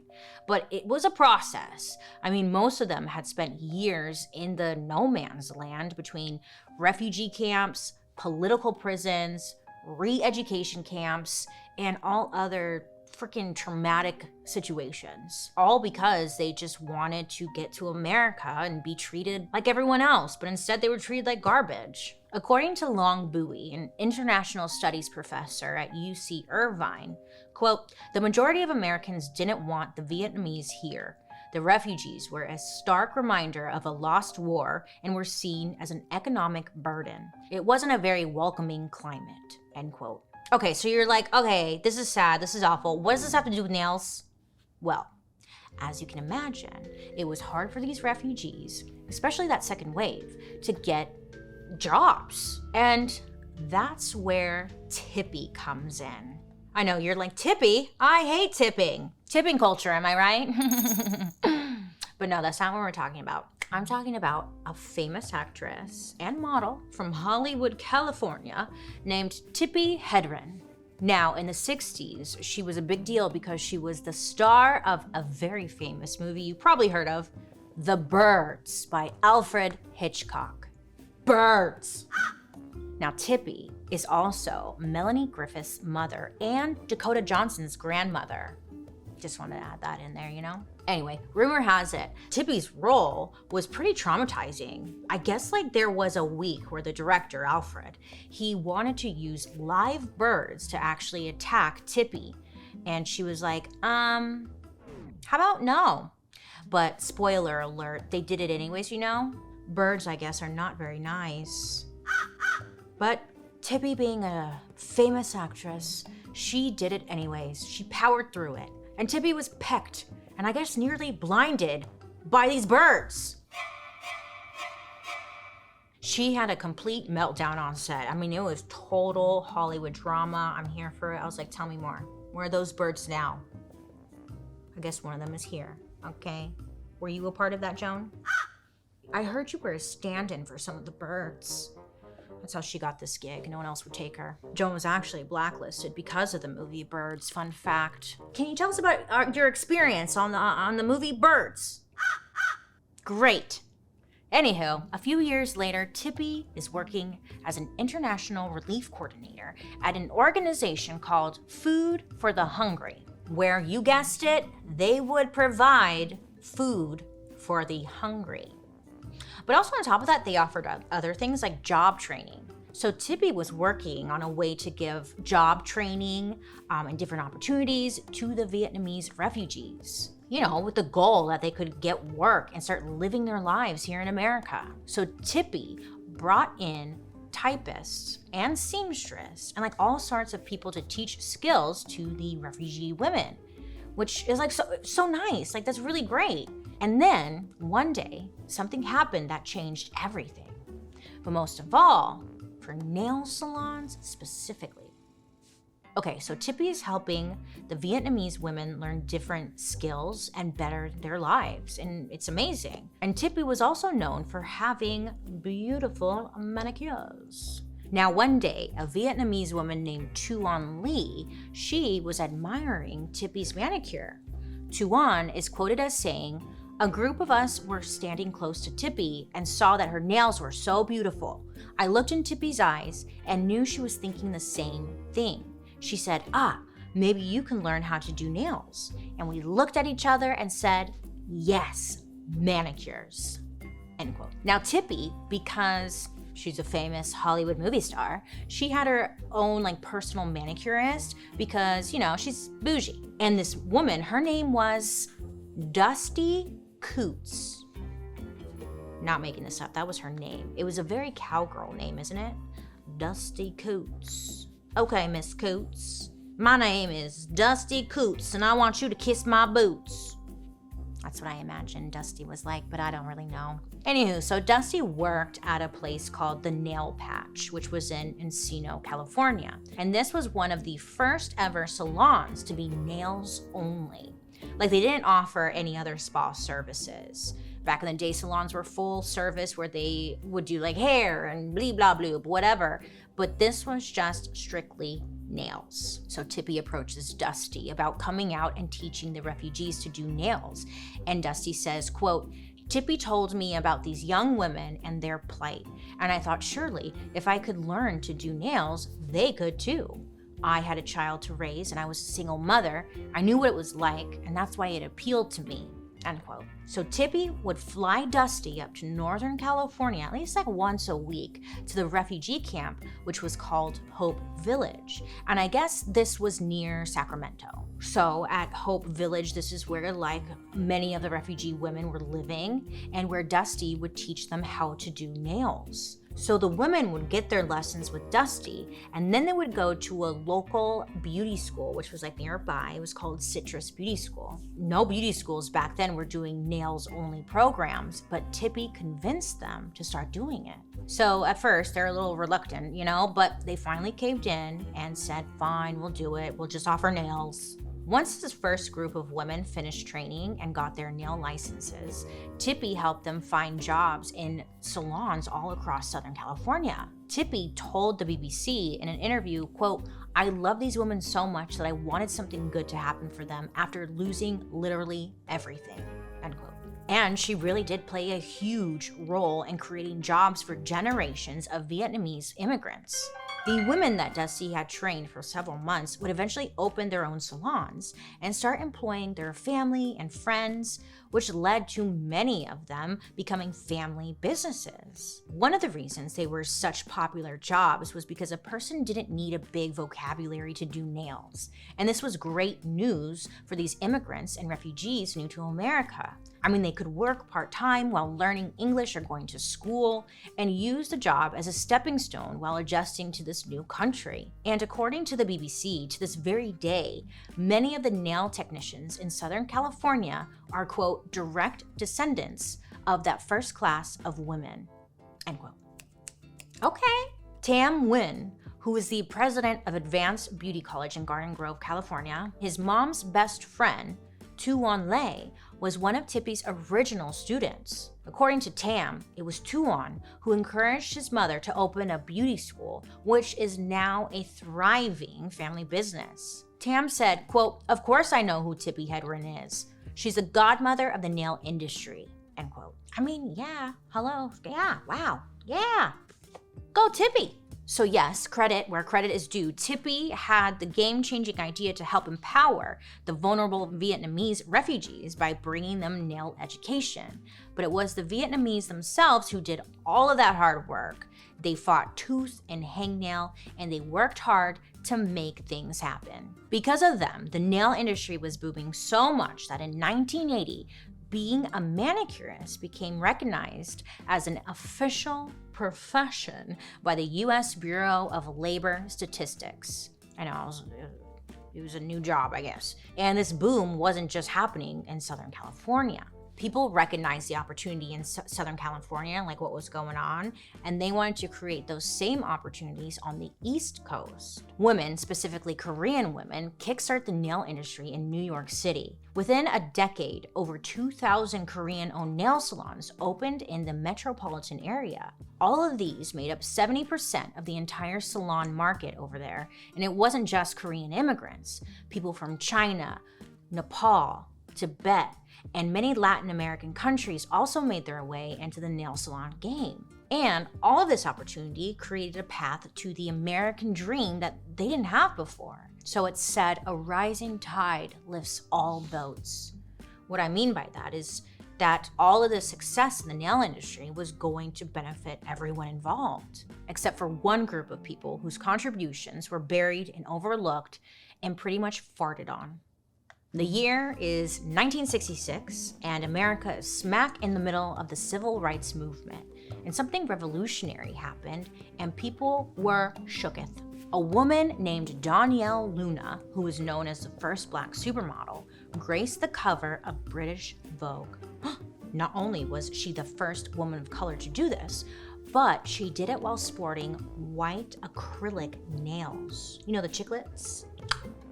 Yeah. It was iconic. And in fact, when you look at the cover, you see she does this America's like Next Top Model Eva moment. That move that Eva does and like covers her face with her hands. If you know what I'm talking about. Remember when Eva was afraid of the spider? She's like, no. But then she wins the competition with that fierce ass like, So Danielle kind of seems to be featuring her nails front and center on purpose. Like she's making a big statement. Hello, chiclets, fierce. So when this cover went public, Danielle became one of the people who changed the face of fashion and nails forever. But it took a second for the world to like catch up. In the early 1970s, a professional mani-pedi would cost about $50. Now that was a lot at the time. It would be around like $390 today, which is insanity. So once again, just like in the very beginning, this was like getting your nails done was a sign of wealth and luxury. You know, a special treat only for those who could afford it. But at the same time, those immigrants and refugees started becoming nail professionals. Technology started transforming the nail salon industry as well. Now, artificial nails became more popular. New nail polish colors and formulas were hitting the shelves. Materials were more durable and the paint would like dry faster. Plus, those acrylics, like the ones Danielle rocked, started to gain a foothold in Middle America. And all this new tech meant that manicures were both faster and the best part, more affordable, which meant people could like have a little bit more fun, have that little luxury, get their nails done. From Danielle through the 1980s, women, especially communities of colors and celebrities, were playing with different shades, lengths, and even like bejeweling their nails. So their nails had bling before bling was even like a thing yet. The nail looks were bright, flamboyant, and over the top. And it was a way for women to have some fun, express themselves, especially in a culture that still wouldn't allow them to do any of that. Disco superstars and icons like Donna Summer and Diana Ross also leaned into the acrylic look. A lot of times they would show off very long, bright red and reflective metallics painted on those lengthy claws. Like Paul here. Damn, girl. Those are some claws.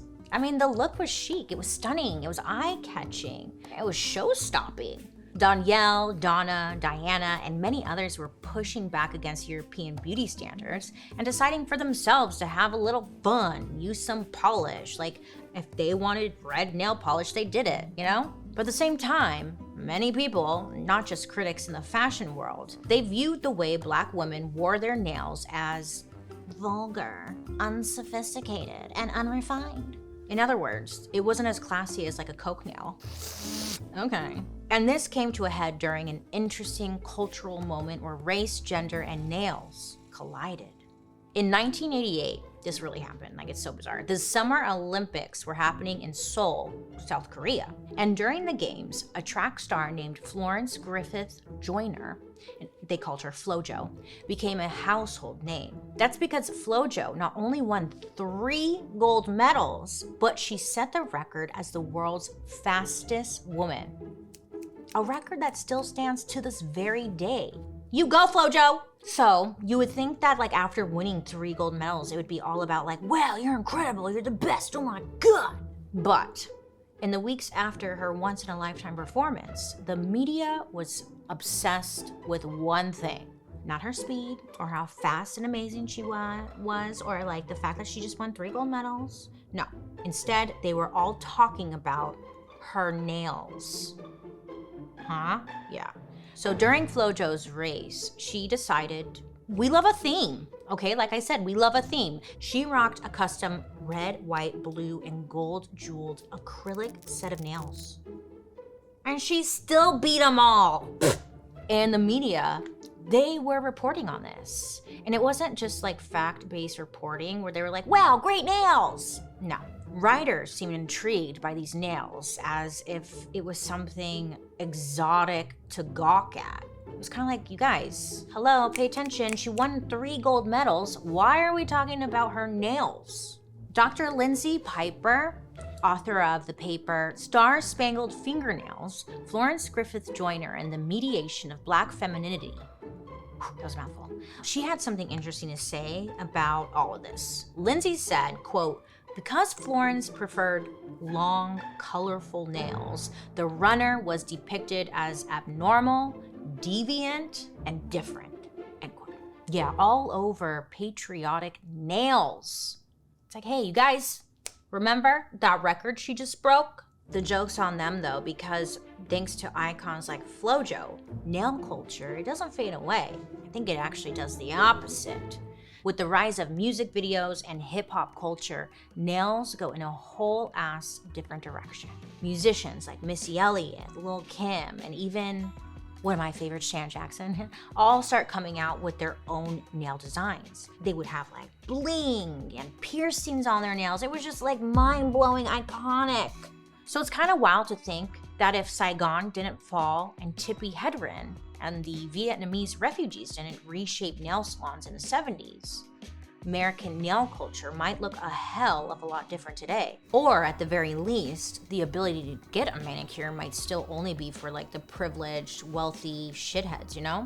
Nowadays, because of all the changes in the industry, a basic mani-pedi is way more accessible to the everyday person, right? That's mostly due to Vietnamese American salons, because according to Nails magazine, they typically charge 30 to 50% less than other salons. And today, a manicure is considered a cheap luxury. Now, that sounds all great and dandy, right? But whenever the cost of a service-based job drops, alarm bells should be going off in your noggin. That's because in order to compete, salon owners need to find ways to cut costs. And those cuts usually come at the expense of the workers, who end up paying the highest price. In 2015, Sarah Maslin Neer, a New York Times journalist, published a two-part bombshell expose titled Unvarnished. She investigated the business practices and working conditions of nail salons all across the city. The Times interviewed more than 150 nail salon workers and owners in 4 different languages, and they found out that most workers were paid way below minimum wage. I mean, if they were even paid at all.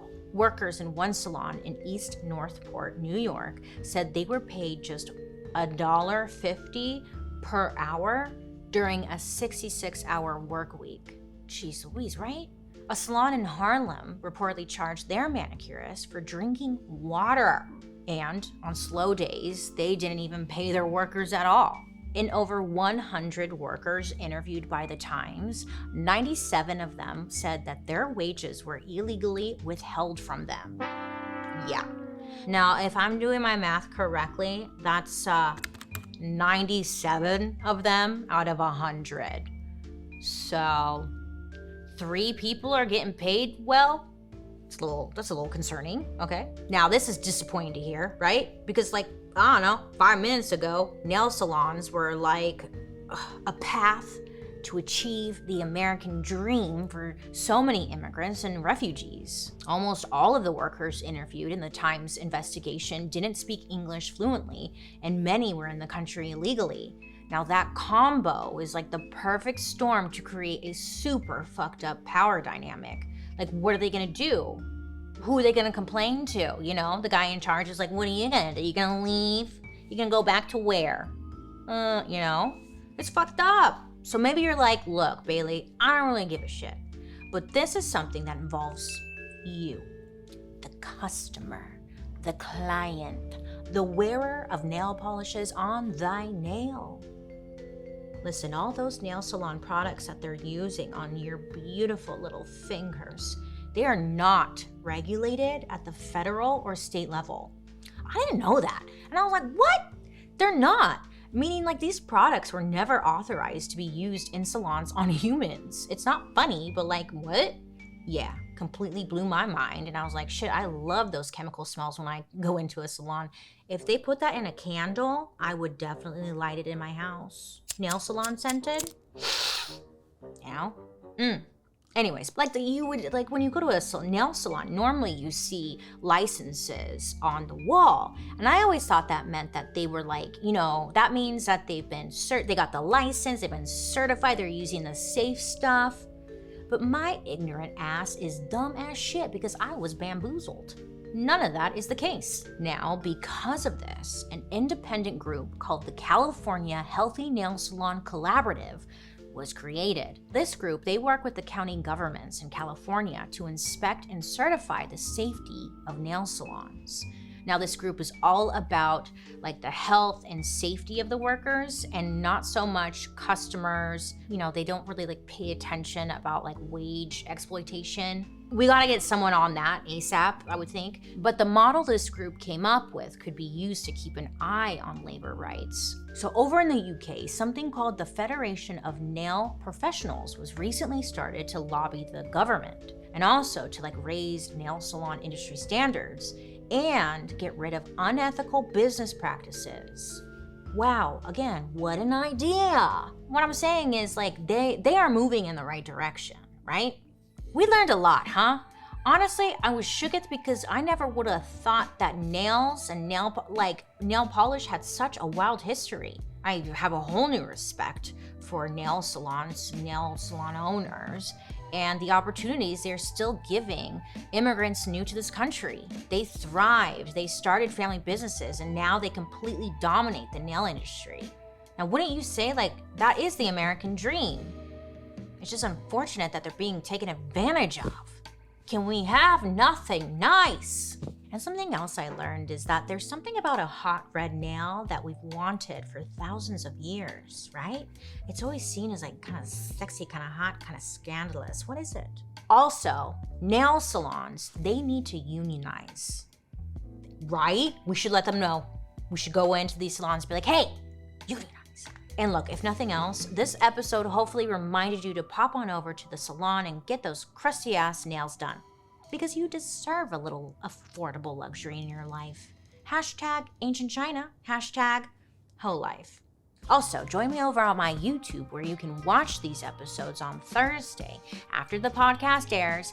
And also, you come just check out my makeup because it looks gorgeous. And while you're there, you can also catch my murder, mystery, and makeup. I love to hear your guys' reactions to today's story. I mean, were you as surprised as I was to learn the history of nails and nail polish? Yeah, if you were, make sure to use the hashtag Dark History over on social media so I can follow along and see what you're saying. Now, let's read a couple of comments you guys have left me on some previous episodes. Ada left a comment on our Josephine Baker Part 1 episode saying, quote, "You talked about idolizing female spies, but Bailey, you missed the best one. Kim Possible." God damn it, you're right. Kim Possible. Oh my God, I loved her hair. Big fan of her hair, and I loved her lip color. Great spy.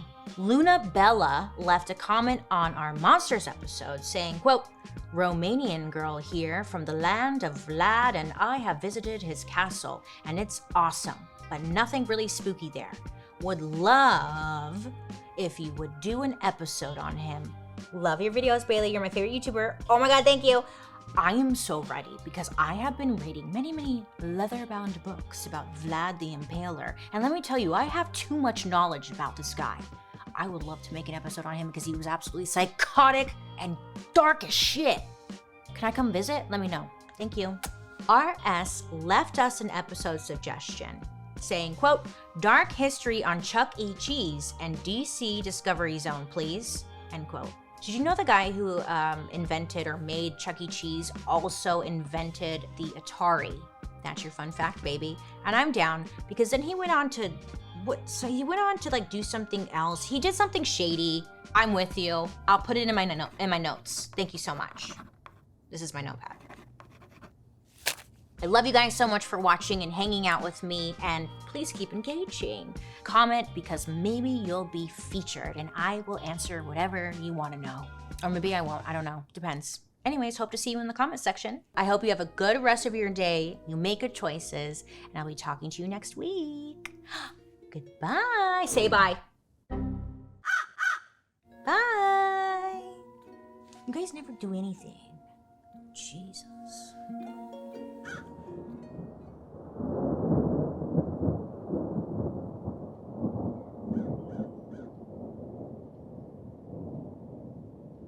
What do Hitler, Queen Elizabeth, and satanic rituals have in common? Lipstick. And listen to this. Throughout history, wearing makeup has been illegal, associated with Satan, and at one point, wearing it was a great way to give a middle finger to the man. Yeah, baby. So let's tap into the magic of makeup and learn how something we don't even think twice about today started as something so sacred and even frowned upon, it could even get you killed. My name is Bailey Sarian and I love makeup. Hello, if you know me, you probably are aware of this. If you don't know me, hi, I'm Bailey and I love makeup. I love it. I bathe in it. I wear it. I buy it. I kiss it. I am it. Thank you so much. Joan, who are you dressed up as today? Oh, me? Oh my God, bitch. I don't look like that. Oh my God, I look way better than that. My contour is always better, okay? Don't come for me. Now, I love makeup for many reasons, but mainly because it's truly an opportunity for me to sit down, be alone in my own little world, in my own little head, and just let my creativity run free. I get to be whoever I want to be, and the makeup can help me achieve whatever look I'm going for. Like today, I'm going for slutty, but approachable. Anyways, what I'm getting at is it's a ritual that I will most likely never give up. So like me going from one look to the next, makeup has also gone through so many different identities. Now, there are tons of theories about why we wear makeup in the first place, but a few common themes tend to show up from time to time. Throughout history, some version of redder lips, smooth skin, and pink cheeks consistently pop up over and over again. And most of them boil down to some idea about health and fertility. Scientists think that people prefer red cheeks and lips because somewhere deep in our caveman brains, we think that you'd be a good mate, Hey, you're healthy, you're horny, we should bang. What more could you ask for, Whatever the reason, throughout all of history, we see people looking to accentuate their lips, cheeks, and eyes in all sorts of ways. So let's go back to ancient Sumeria, where makeup seems to have her origins. According to historians, the story of makeup started way back in 3500 BC with a queen named Puabi, who ruled over Sumeria, an ancient civilization in what is now southern Iraq. See, in ancient Sumeria, red was associated with both fire and blood, which represented vitality and energy. So Queen Puabi had figured out a way to paint her lips using a mixture of white lead and crushed up red rocks. So we know she was a crafty lady. And this little mixture becomes known as lip paint. Yeah. The Sumerian people there are all talking amongst each other like, oh my God, have you seen the queen's lips? Oh my gosh, beautiful, gorgeous, I want that. What is it? Naturally, rumors start going around and the ladies are like, here's what she's using, you guys. I figured it out. It's lip paint. So then they too all started using it. And pretty soon, all the Sumerian people were wearing lip paint. Men, women, girls, boys, you name it. I mean, I get it. If the queen is using lip paint, I'm gonna use lip paint. I want what she has. She's the queen. Lip paint became so important to the queen that she even had a special container for her product that she was eventually buried with because she loved it so much. And girl, same. I'm gonna need 2 coffins, okay? Because I've got some faves. I got a lot of faves. And if my attorney is listening, hi, it's me, Bailey. Please make sure I'm buried with my MAC Lady Danger lipstick. Thank you so much. It's on the record. Eventually, you could tell someone's social status just by looking at their makeup. I mean, it really signaled how high up they were in the social pecking order. Kind of like a designer bag, but for your face, I mean, it wasn't limited to just lip paint anymore. Oh, nay. Because, look, we've seen these pictures. I know you're familiar. If you've seen any pictures of pharaohs, especially Cleopatra, you've probably noticed that these ancient Egyptians had a signature look. We love them. They've got the straight across bangs, the white garments, Sphinx cats, just being cats, Maybe a gold headpiece, and that signature charcoal black winged liner. It's beautiful, it's iconic, and they were showing up. Oh my God, no one asked them to look that bomb, but they did, Good for them. But there was an important reason why so much attention was paid to their eyes. The ancient Egyptians believed that the eyes were the most important organ of the body, which is why eyeliner wasn't just to make your eyes stand out, it was used for also spiritual protection. In ancient Egypt, men and women would paint their eyes with kohl liner to create something called the Eye of Horus. And it was believed if you wore the liner just like Horus, it would protect you from any evil around. Turns out they would take these beautiful alabaster pots, really pretty. They would crush up some coal and then they would put some like oils in along with it, some animal fat. They would mix it all up until it was in like a paste. Then they would use a feather or a small stick or even like a good old finger, to just smudge and wing that liner out. And there's reason to believe that they actually had the right idea. Studies show that ancient eyeliner recipes contained ingredients now known to be helpful in preventing sunburns, infections, and actually, it even improved eyesight. Okay, ancient Egypt, just killing the game. So makeup was arriving, right? But as time goes on, ancient Egypt begins to fall, and the next major empire pops up in Greece. And the Greeks, they have a very complicated love-hate relationship with makeup. Yeah, to say the least. In the early days of the Greek Empire, beauty standards were all about fair skin, dark eyes, and red cheeks. But there was a big pushback against makeup from some people. Not everyone over there was a fan. Many saw it as deceptive and honestly believed that women who wore lip paint, for example, were trying to trick men into sleeping with them. I know. I mean, hello?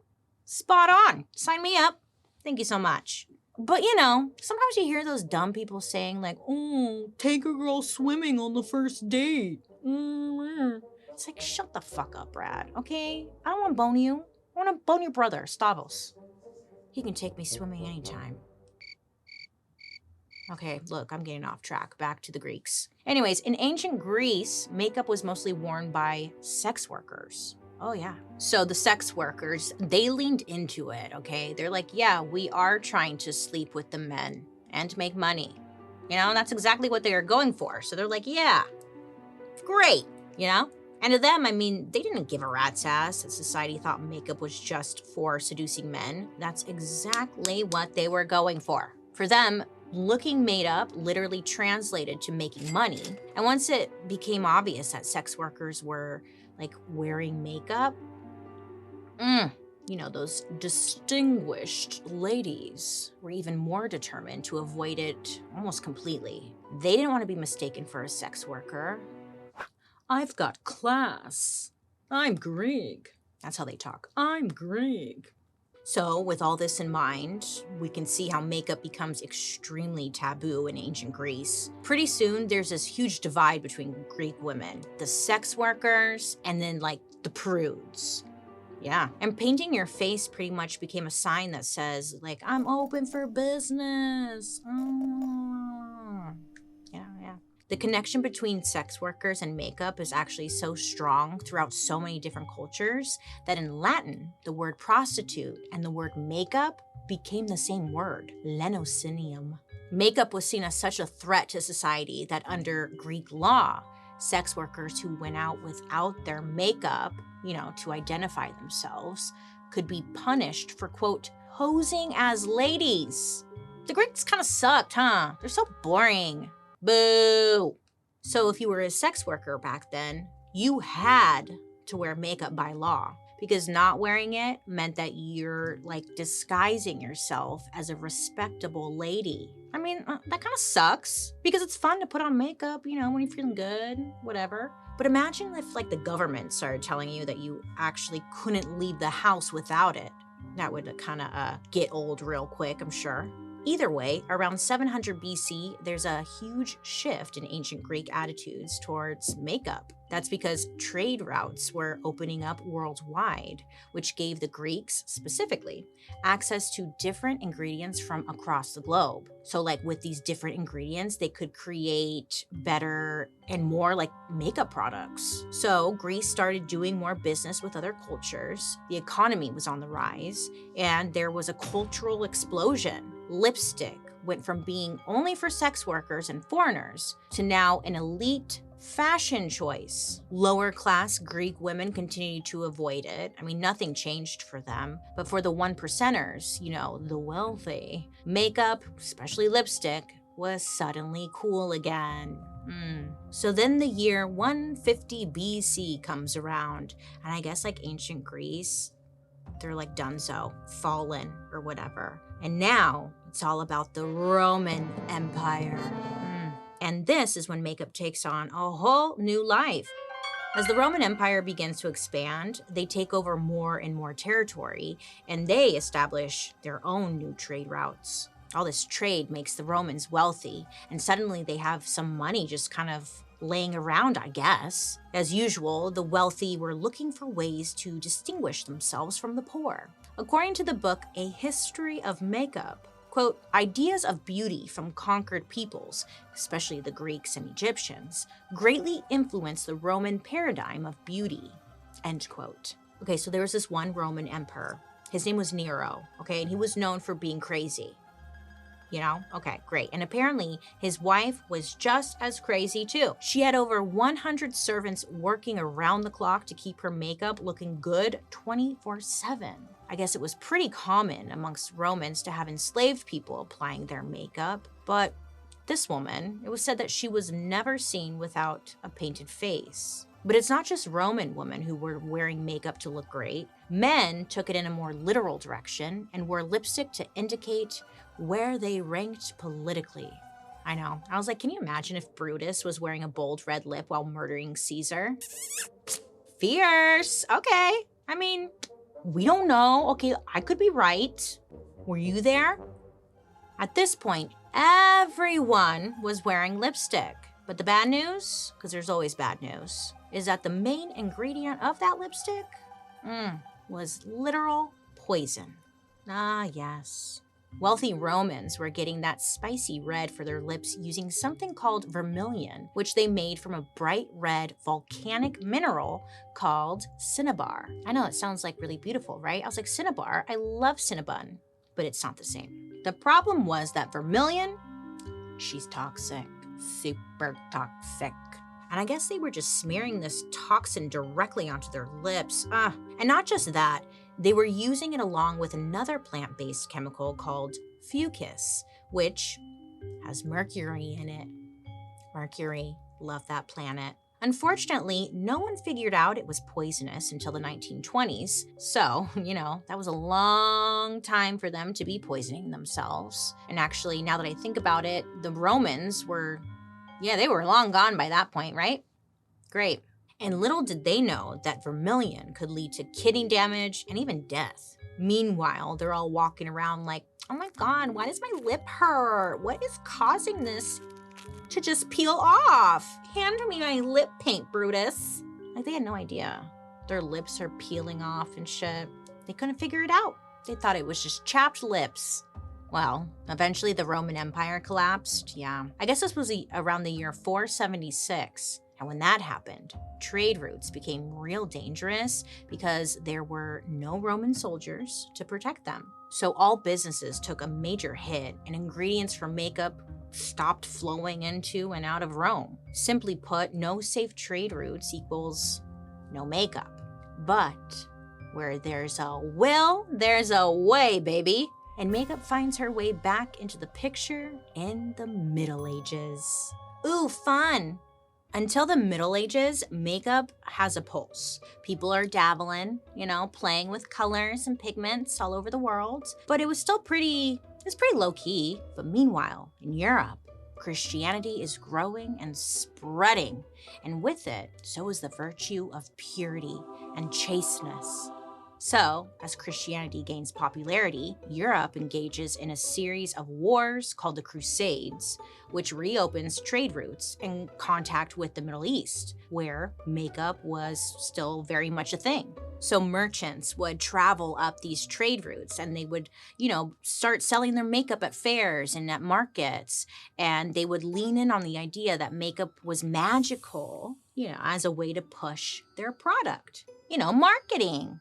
They're like, hey, yeah, this magic, it's gonna do shit for you. Good luck. By the 1300s, wealthy Europeans were hiring people known as alchemists to make their own makeup, which, shout out to Julia Tofana. Aqua Tofana. You know what's up. She was an alchemist. And I guess we can call her a makeup artist as well.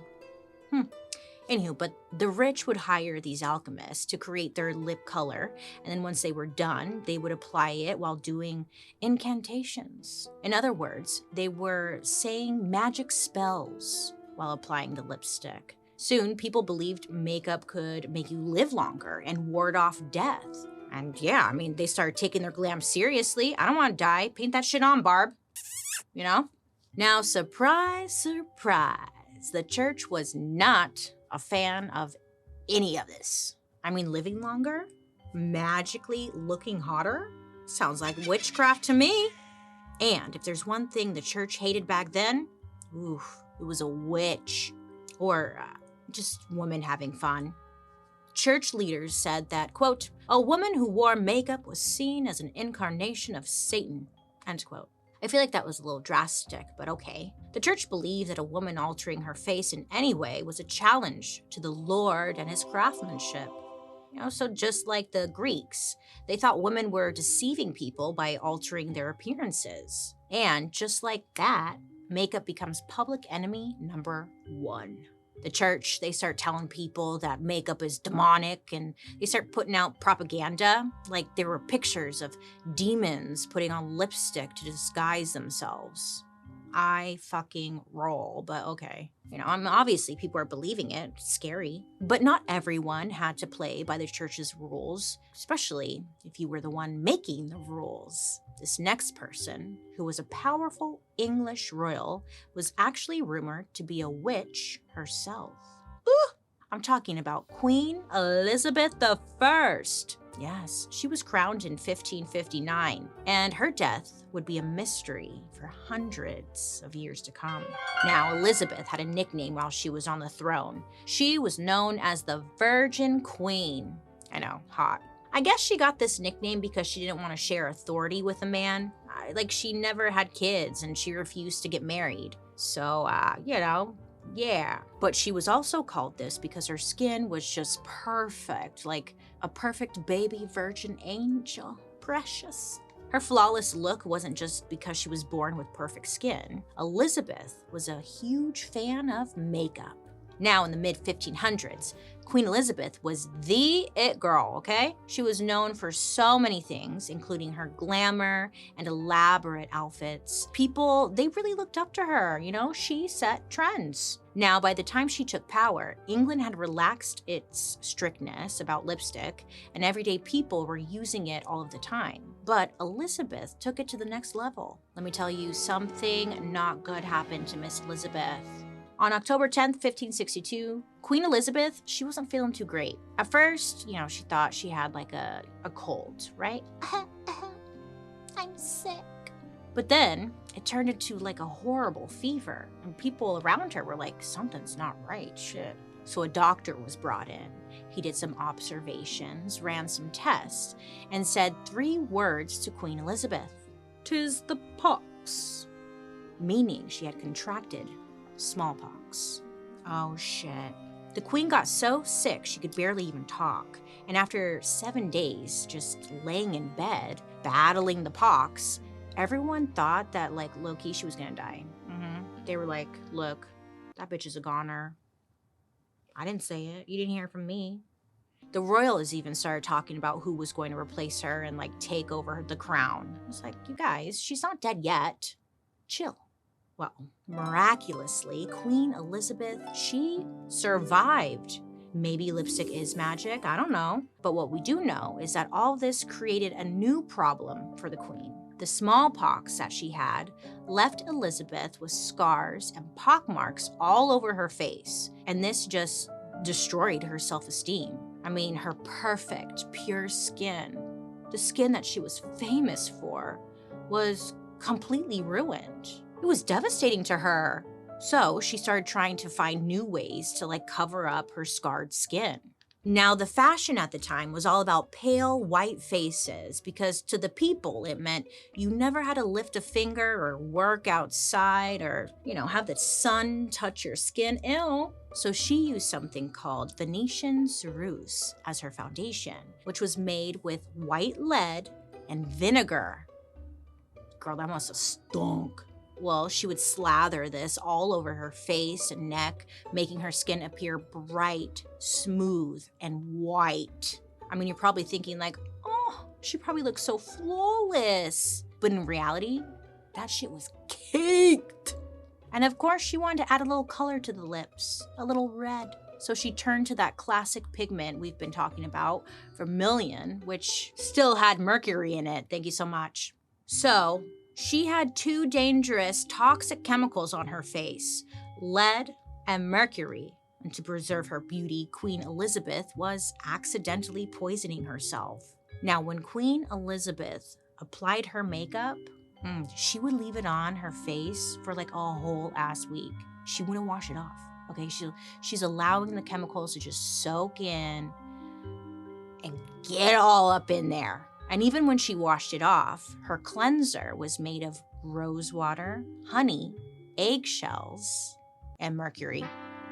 Yeah, I know. It started off pretty good. I was like, ooh, that sounds like a nice cleanser. Rose water, honey, eggshells? Oh. And then mercury. Fuck. You can't have it all, I guess. But as Queen Elizabeth got older, her health started getting worse and worse. I mean, lead poisoning leads to intense symptoms like stomach pain, headaches, sudden paralysis, confusion, and even crazy nausea. I mean, all of this was from the toxic poison she was putting on her face, but, she didn't know that yet. And her health, it was getting worse and worse. And on top of that, her skin, it was getting real bad. You see, the lead makeup was making her skin peel and bleed. It was peeling off. It was burning off, slugging off. It was coming off, bitch, and it was bleeding, okay? So it's just raw skin. So what does she do? I know what you're thinking because I'm thinking it too, and she did just that. She uses more makeup to cover up the peeling and bleeding. So she's just slapping on more and more and more and then sleeping in it and then more. She had layers, okay? And then on top of that, she's got that red lipstick on to cover up all the sores on her lips. And she's caking that on too. And look, she was just in a vicious cycle that she couldn't get out of. She was depressed, her memory was failing, and her hair was falling out. I mean, these were all symptoms of lead and mercury poisoning. Eventually, Queen Elizabeth died on March 24th of 1603. Now, it's said that on the day she passed away, the lipstick she had on was half an inch thick. I sat with this and I really thought about it. I really did. I was like, okay, show me what does half an inch look like. If you're seeing me on YouTube, like this thick was on her lips. And if you're listening on the podcast, half an inch thick. She was just layering it.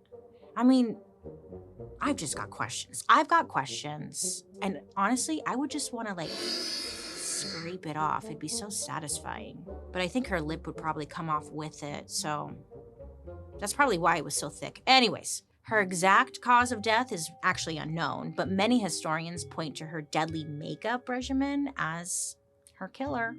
Maybe. To this day, she is one of the most recognizable monarchs in British history, thanks in part to her, for better or worse, iconic makeup.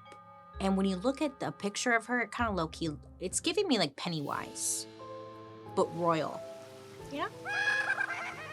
But even after all this, makeup stayed popular and people all over England still believed in its magical powers. But here's the thing, Queen Elizabeth, well, she was a Protestant, and the Protestants were in a struggle for power with the Catholics. So after the Protestant queen dies, the Roman Catholic Church sees like there's an opening to come and maybe see some power. And with that, the Catholic Church said using makeup was a mortal sin. So women would go to confession to tell the priest that they had used lipstick. Like, forgive me, Father, for I have sinned. Look, I popped into a Sephora really quick because I had a free birthday gift. I mean, it was free, Father. I'm so sorry, forgive me. You had to like confess for trying to look cute? Okay. Some historians report that around this same time, English lawmakers got caught up in the makeup hysteria and they too ended up passing a law. It said that if a woman used makeup to seduce a man into marrying her, it could be punished as witchcraft. So let's just say, for shits and giggles, a guy was like getting sick of his wife. He could be like, yeah, Martha was wearing lipstick when we dated, and she totally seduced me. I remember. And just like that, baby, you're a witch. Bye, Martha. Burned at the stake. So round and round we go on the makeup is good, makeup is bad, merry-go-round. But over in America, the Industrial Revolution in the late 1800s made it possible to mass produce beauty products. Now, this is a huge deal because it meant that makeup is now becoming like big business. And some historians refer to this time as the most important development in the history of cosmetics. Wow, an icon, a legend. She's arrived. So now that it's widely available, the stage is set for makeup to really make her mark on the hearts and minds of America in the early 1900s. In the early 1900s, women, look, they had it pretty rough, okay? Women couldn't do anything. You couldn't smile, you couldn't smoke, you couldn't wear pants, you couldn't use vibrators, And also, they didn't have the right to vote. Yeah, laundry list of things we couldn't do. And that whole no voting part created something called the suffrage movement. The suffrage movement between 1910 to 1920 was all about women fighting for the right to vote. So these women were known for some pretty hardcore protest methods to get their point across. I mean, everything from hunger strikes to chaining themselves to railings to smashing windows. I mean, all in the name of equality for women. So the suffragettes decided, in the name of feminism, to take makeup back and claim it as their own. Yeah! I feel passionate about lipstick. They started wearing red lipstick as a symbol of. Now, when women wore red lipstick, it was seen as a form of protest. So the next time you put on a red lipstick, remember, you're doing it for the rights of women. Or maybe you're just trying to get laid. Either way, good for you. After that, 50 million women across America started wearing red lipstick. I mean, it wasn't just about women's votes either. I think they just liked it. By the 1920s, red lipstick had become a big part of the flapper fashion. You know flapper fashion, those cute headbands, unlike they had the frills, the eyebrows. Oh, love the eyebrows. So women, they wanted to shock older people who didn't believe in wearing makeup. Now, to them, it wasn't about beauty. It was about rebellion and reclaiming something that was kind of considered forbidden. And honestly, I love that. It's like kind of punk rock. Hell yeah, girls. So at the time, there were also just a lot of technological advances and there were factories going up. So I guess there was a lot of pollution happening in the cities, like high volume areas. So the stupidest thing happens. One of the marketing tactics to get women to buy lipstick was to convince them that it would stop germs from entering their body when they breathe through their mouths. The lipstick would prevent germs from the pollution from entering the mouth. Yeah, and I was like, just close your mouth. There you go, use your nose. You're welcome, America. I'd do it for you. We don't know which tactic worked, but we do know that thanks to the suffragettes, makeup got a huge boost in sales. In fact, for years, cosmetics was the biggest industry in the United States, right after cars, movies, and bootleg liquor. Honestly, those are all the things you need in life. Cars, movies, bootleg liquor, and makeup. I love it. And by this point, makeup's popularity as a mass-produced product was officially here to stay. Even after the stock market crashed in 1929, triggering the Great Depression and leaving millions of people struggling to find work, over 58% of women had at least one tube of lipstick. Now, there are reports that women applied lipstick more regularly than they were brushing their own teeth.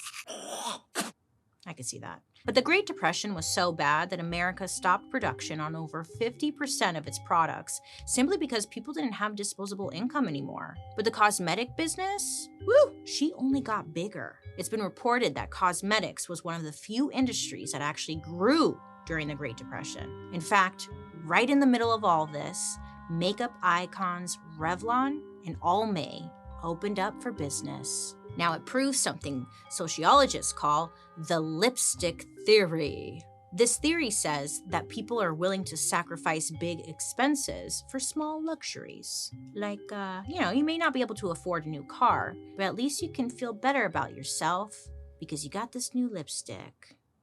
The lipstick trend continued into World War II in the 1940s, especially after the world found out that Adolf Hitler hated red lipstick, which is like the most random fact, but he did. I guess Hitler believed that the ideal Aryan woman had a pure, unscrubbed face and shouldn't wear excessive cosmetics, especially red lipstick. So, women all around the world proudly wore red lipstick as an act of defiance against the war and fascism. And honestly, I guess they wanted to feel patriotic as well. Like they're wearing a red lip and they're like, "Hey, Hitty. Don't you want me, Hitty? Hey." Just pissing him off. He hated it. I think Hitler was probably just jealous because he wanted to wear it. It's usually the case. So yeah, all of this makeup use during the war was seen as a great way to boost morale. Oh, and it boosted morale all right. So much so that the American government even asked a famous cosmetic maker, Elizabeth Arden, to create a lip and nail color for the women serving in the military. I'll give you one guess what that color was. No guesses? All right. It was red. Come on. It was red. But side note, Elizabeth Arden is such an iconic makeup line. You guys have no idea. Oh my God, I should do a whole video on her. She deserves it. Anyway, makeup brands encouraged the patriotic use of makeup because it was ultimately just good for business. They even released lipstick colors with strong names like Victory Red. And get this, red lipstick was even mandatory to wear for women who joined the US Army. And when the 1950s rolled around, makeup for women was basically not optional, especially for young women who had money. Makeup, once again, was a symbol of like your place in the world. You had your shit together. You were the picture-perfect representation of feminine ideals. A lot of pressure. And in the 50s, some surveys reported that almost all American women wore lipstick. And since there was an economic boom at this time, people had, a little bit of extra cash to play with. So women weren't just buying one tube of red lipstick or like an eyeshadow either. They were buying different shades, different colors. They were coordinating with their outfits.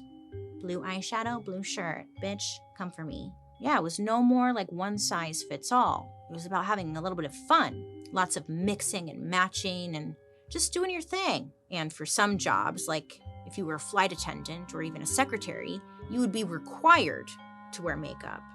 It was just enforcing gender roles within the workplace. Like women wore lipstick and did the typing, and men wore suits and cheated on their wives. In the 1970s, makeup took on a whole new identity, okay? It still had that same defiant vibe, but in the 70s, American culture was shifting and people were taking a stand for tons of social issues. And makeup was right there, along for the ride. Makeup became a hot button social issue. It was no longer a thing just for the proper lady. And it was no longer just like red lipstick. Now there were different colors available, like purple and black, and people were wearing it, During this time, the rise of rock and roll and punk rock kind of came to the scene, and singers were now wearing makeup to show that they were rebelling against social norms. Now this made people a little uncomfortable. They don't like that. Purple lipstick? Why, God, why? What about the children? And then a bunch of famous men decided, hey, that whole makeup thing, let's get in on it.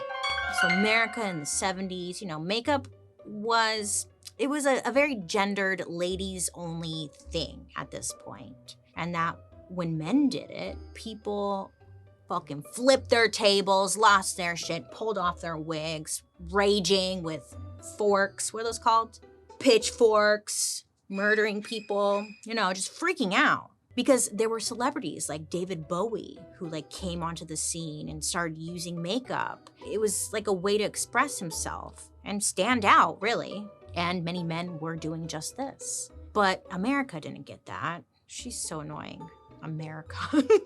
The globe. She's so annoying. Everyone's so judgmental. Remember Prince? Hope you remember Prince. But he had some fierce eyeshadow, okay? I mean, he was a sex symbol, okay? Okay? Yes, okay? I mean, everything became about being bold and different and breaking free from what society expected of you. And at the same time, when the feminist movement was happening, there was actually a push to swing the complete other way by not wearing makeup. Again, makeup, no makeup, makeup, no makeup, like, aren't we tired? Just let the people live. Jeez. There were protests about how the beauty industry was actually degrading to women. Because of this anti-makeup movement, the cosmetic industry was scrambling and like losing money fast. So they poured tons of money into creating products that gave you the quote-unquote natural makeup look, labeling it as the makeup of liberated women. The problem of making this natural look makeup for liberated women is that these companies they didn't mean all women, okay? They meant only white or light-skinned women. For decades, women of color were left out of the cosmetics industry. I mean, the darkest shade at the time was for olive skin tones, and that wasn't even widely available in most stores. Long before the 70s, in the late 1800s, there was an entrepreneur named Madame C.J. Walker. And she was a trailblazer. I mean, seriously, like ahead of her time, a complete icon. In the years after the Civil War, she created a cosmetic and hair care line specifically for Black women. Her products were so successful that Miss C.J. Walker became the first female millionaire in America. That's some boss-ass shit right there. And after C.J. died in 1919, her company continued, but the only way women of color could get makeup in darker shades was to order it from a catalog. Which, if you know anything about color matching a foundation, picking a shade out of a catalog, that ain't it. That's not gonna work. I mean, what was their return policy? It's not realistic. But all that changed when one day, a woman named Eunice Johnson decided to do something about it. You see, Eunice went to a charity fashion show, and while she was there, she went backstage to check out, just what was going on behind the scenes. While she's back there, that's where she noticed the models with darker complexion were doing something different than the lighter complexion models. They were taking all the makeup that was available to them and just mixing it in hopes to match their skin tone. And a light bulb went off in Eunice's head. Look, there's an opportunity here to get women of color products that they can actually use, right? Jeez Louise. In 1973, Eunice launched Fashion Fair Cosmetics. Fashion Fair had these face powders that had warmer, golden undertones to it, so it wouldn't leave darker complexions looking powdery, The lipsticks came in these deep undertones that actually complemented darker skin. And the best part was, no one had to DIY their makeup. It already complemented lots of different skin tones, and for once, not just the white skin. Ebony magazine, which is a very popular magazine written by and for mostly Black Americans, started working with Fashion Fair, and this endorsement made Fashion Fair the go-to place to get makeup for Black women and other women of color. The company made it their mission to not just sell makeup, but to really give back to the community as well. Fashion Fair supplied makeup for Ebony magazine fashion shows. The day before each show, makeup artists and models would host live tutorials at local department stores so people would know what to buy and how to use it, which is the most important part. You could sell me products all day, but how do I use this shit, Martha? Now, because of this, it was really a very inviting, educational, and judgment-free zone. So women just flocked to these events. This interactive, immersive strategy really paid off big time.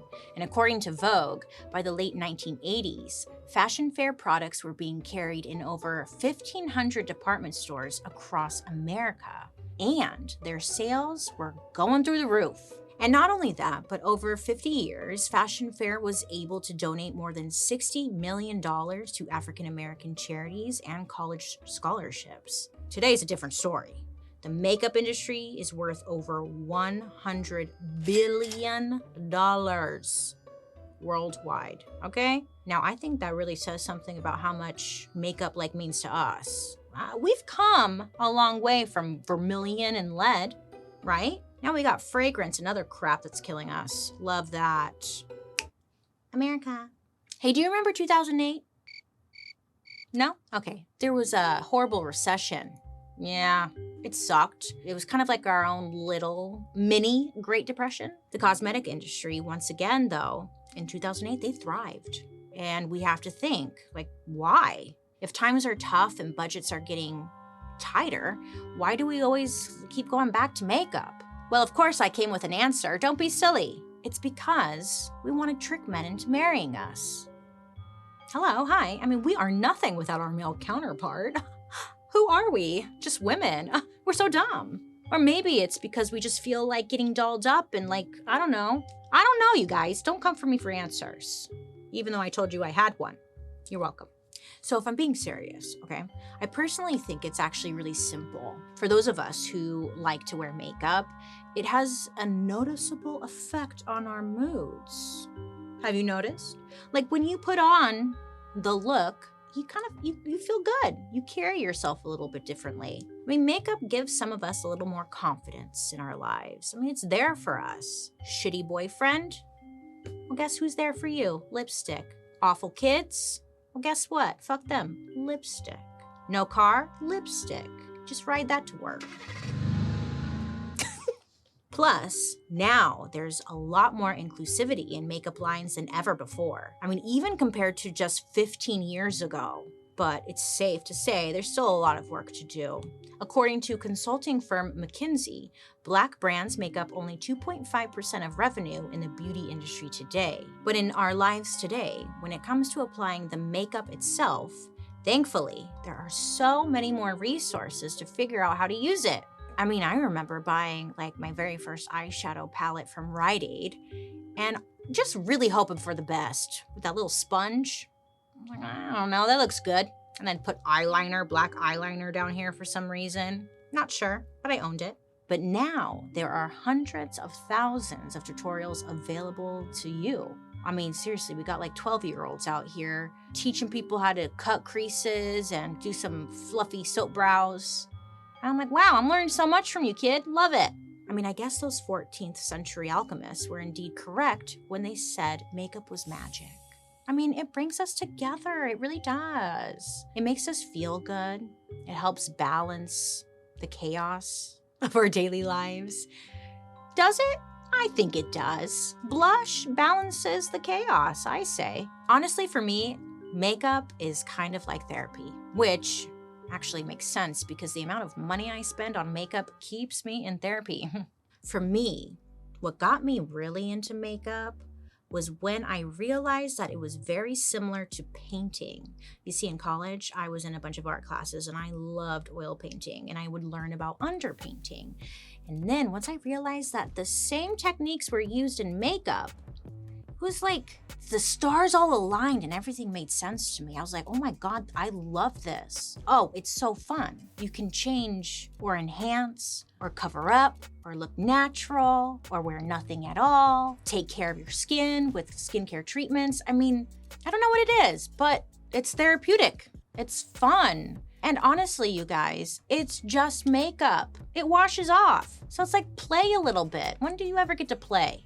I usually set some time to myself where I literally will just play with makeup with no pressure for some great end result. I'll just start blending and trying the eyeshadow colors that I never use. I don't know, I find it fun and I suggest just take 5 minutes to play a little bit. Why not?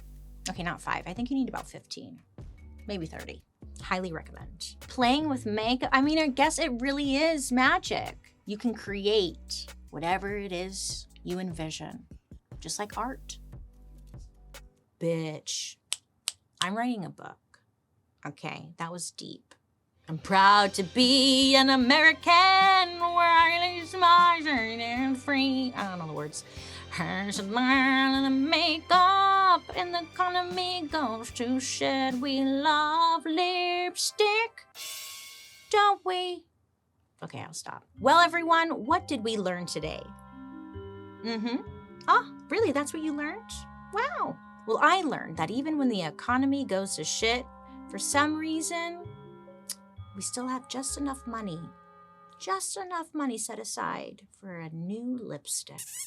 Well, thank you for learning with me today. Remember, don't be afraid to ask questions to get the whole story because you deserve that. I'd love to hear your guys' reactions to today's episode, so make sure to use the hashtag Dark History over on social media so I can follow along.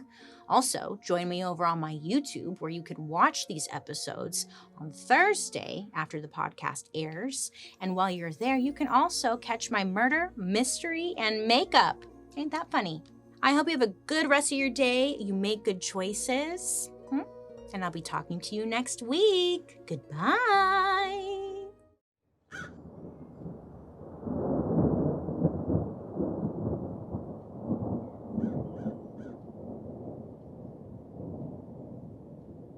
Tattoos have always been a little controversial. But what if I told you tramp stamps used to be a source of magic? Tattoos created a whole class of criminals in Japan. And did you know back in America's early days, the best way to prove your patriotism was to get a big fat tattoo of George Washington? Hot. I remember the first time I ever saw a tattoo. I remember this. My kindergarten teacher, actually not the teacher, but the teacher's assistant, the teacher's first mate. I forgot what her title was, but her name was Laura. Hey, Laura. Laura. Well, Miss Laura always came to class with an iced coffee in hand. She also had box-dyed hair that was always changing. And one day as she was passing out crayons, she bent over to pick up one of the crayons and boof, there it was. It was a butterfly on her lower back. Ooh, she got some secrets. Anyone with a butterfly tattoo on their lower back has secrets. You've got them. And then, of course, as I got older, I heard the term tramp stamp, which I'm sure we can all agree here is a very slut-shamey term. Thank you so much. But where did this all start? Have tattoos always had this bad rep? I needed answers. Now, if you've ever seen me before, you could say that I've definitely dabbled in the world of tattoos. My skin at this point I consider it a museum. It's a work of art. I'm an art collector. But I had no idea when I was first starting to get tattooed that what I was doing was actually an ancient tradition. And the tramp stamp, perhaps the most ancient and beautiful tradition of them all. Buckle up, ladies and germs, because today's episode, we are getting into the nitty, the gritty, the beautiful, and devastating history of tattoos. Joan has gotten some work done. If you're watching this over on YouTube, she is covered in, would you call this a sleeve, Joan? I would call this a sleeve. I have one too. She also started smoking. Most of the stereotypes is that people who get tattoos smoke. And where that might be true, Joan, it's kind of rude because I quit and I want that cigarette. Joan! Now, if you don't know, tattoos have been around for thousands of years, and they have been found in unexpected places, on unexpected people, and for unexpected reasons. I'm talking from all over the body to small little finger tattoos. I mean, these are old as shit. Thigh tattoos, also ancient. The tramp stamp, as I've mentioned, tale as old as time. And you're probably wondering, okay, Bailey, but how do we actually know this? Well, for starters, it's because archaeologists found a 5,000-year-old mummy with tattoos. This mummy, he was built different, literally. His name was Otzi. Otzi was an Iceman who died over 5,000 years ago up in the Italian Alps. And when he was discovered about 30 years ago, he was found face down on a mountain. Which honestly was I was me. Literally, I did a hike back in 2019. That was the last time I did a hike because I just fell face down in the dirt and I gave up. Where was I going with that? I'm not sure. But what I'm getting at is it was a huge moment for the scientific community. Otzi, not my hike.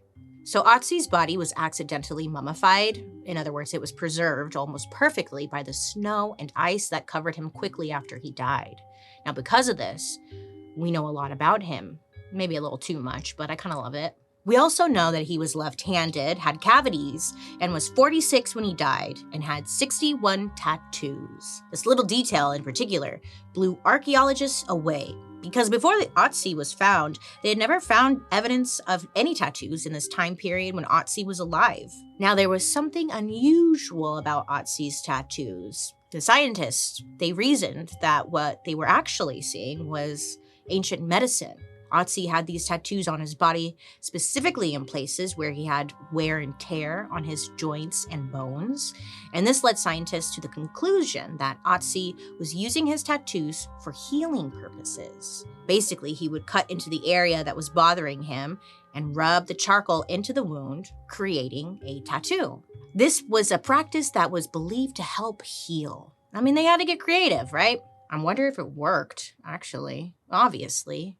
These tattoos weren't too fancy, though. I mean, they were all like little lines, sometimes crosses. But what's especially crazy is that quite a few of Otzi's tattoos are in the same places as modern-day acupuncture pressure points.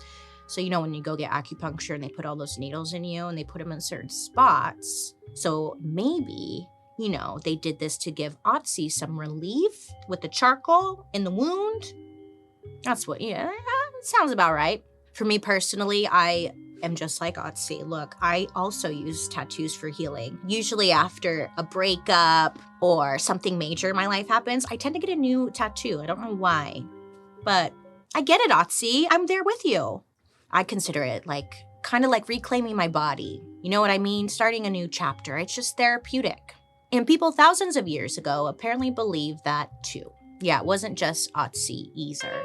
We also know that ancient Egyptians between 4000 and 3500 BC were also getting tattoos, but unlike other cultures, it looks like in Egypt, tattoos were only for women, which I freaking love Egypt. They're the shit. And apparently, the most important tattoo an ancient Egyptian woman could have was a tramp stamp on her lower back. It was believed that having a tattoo there would actually protect you during childbirth. And it kind of makes sense that they'd want some kind of protection because throughout history, childbirth has been extremely dangerous and even deadly still to this day, right? So it's like, yeah. So these ancient Egyptian women would pray to the goddess of fertility, Hathor, and really do whatever they could to like have her protection on the big day. But there were some important rules associated with these powerful tramp stamps. It is believed that these tattoos were only quote unquote activated or worked correctly if all of the women involved in the birth, I'm talking like the midwives and any priestesses who were there, also had the same tattoo. Another popular tattoo that Egyptian women would get if they were expecting looked almost like a belt made up of dots. This was supposed to bring good luck and protect the child during pregnancy. It was believed that these would act like a net, like expanding with the stomach during those 9 months, and keep any dark magic like evil spirits or demons from entering the womb. So slut shaming is also a tale as old as time, because up until pretty recently, tattoos were totally dismissed by historians. One archaeologist named Louis Kamer wrote a book in 1948 all about tattooing in ancient Egypt. And in it said that all tattooed women in Egypt were, quote, prostitutes of dubious morality. So yes, he claimed all tattooed women in ancient Egypt were sex workers, and because of that, he called them morally dubious, which is, pretty much saying that this person has questionable morals. Lewis's theory was that these tattoos were given to prostitutes who had sexually transmitted infections, kind of like a warning label. You know, like, hey, this person has crabs, just FYI. So this was an interesting theory, but everyone rolled with it because it seemed like the most logical explanation until infrared imaging came along. Now, infrared imaging is an amazing tool scientists developed fairly recently that basically shows way more detail than the naked eye, like evidence of tattoos on shriveled up mummy skin and hieroglyphics on tombs. And armed with this imaging technique, scientists figured out that Louis was freaking wrong.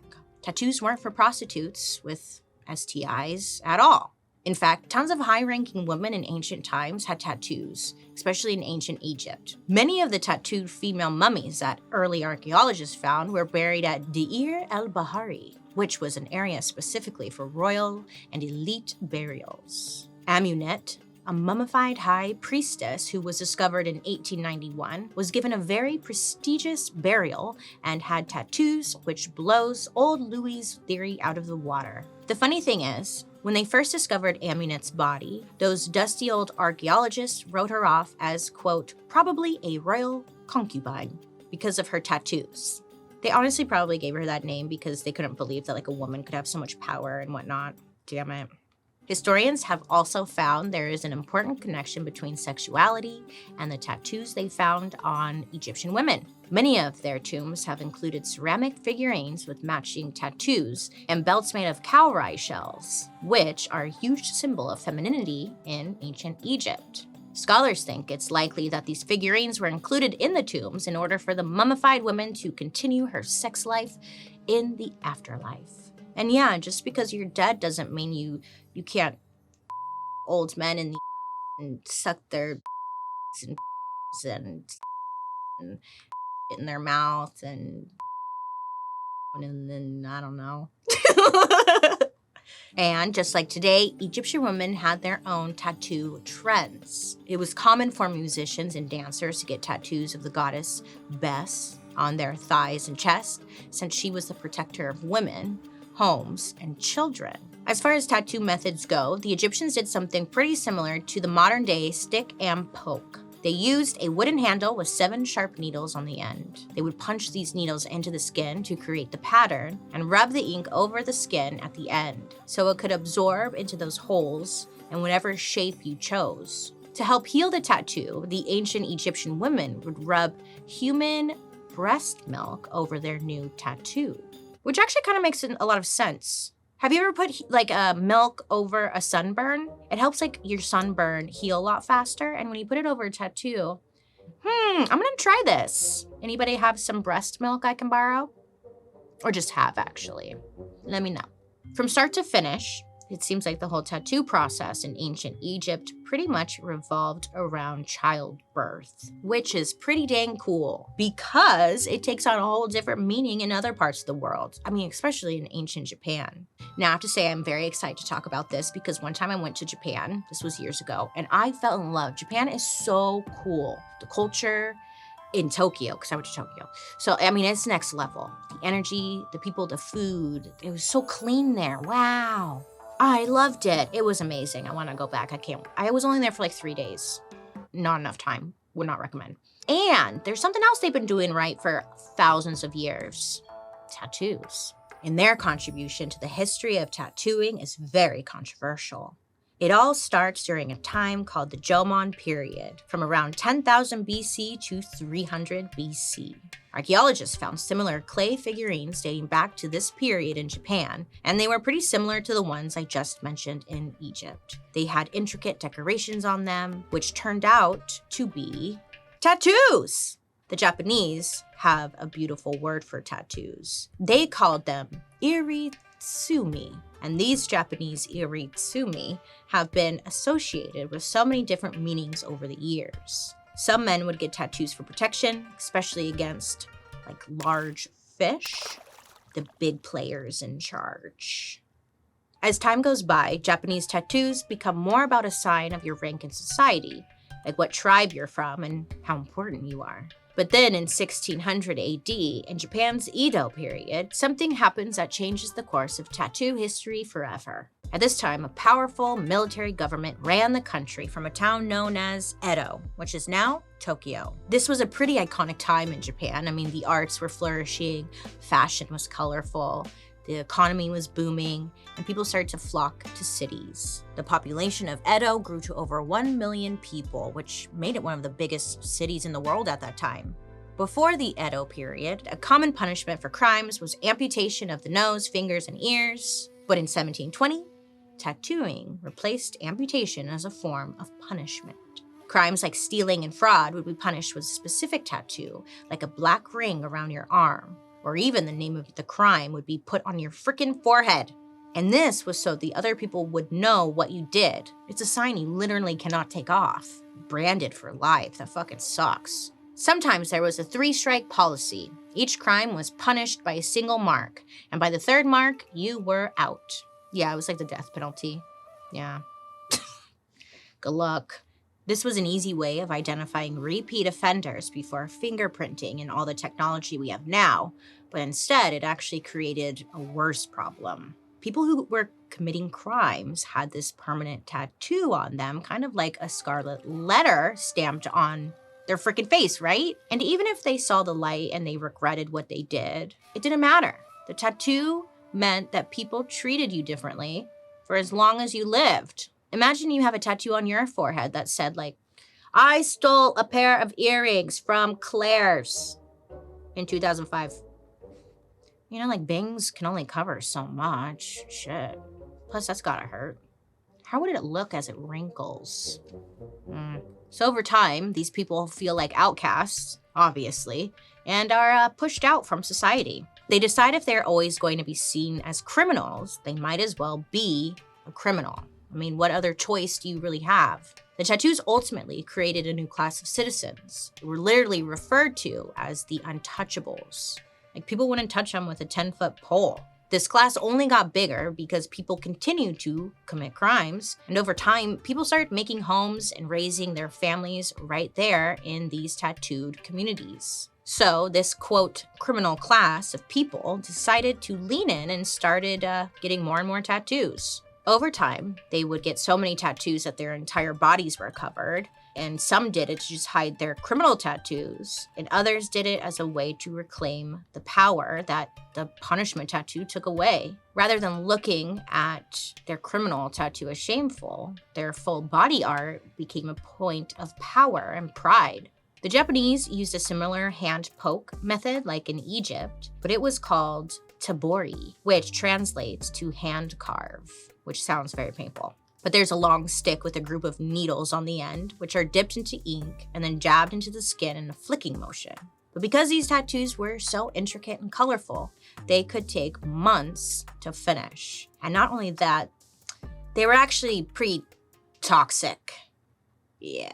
During the Edo period, powdered arsenic, which is a toxic and deadly substance, was added to tattoo ink to make it darker and last longer. People started reporting that they were having like allergic reactions and a whole bunch of other health complications, and eventually they would have to stop using it. But even this couldn't slow down the tattoo culture in Japan. In fact, it probably only gave it more of an edge. And this is when the criminal class takes a step further and starts to enlist in the Yakuza.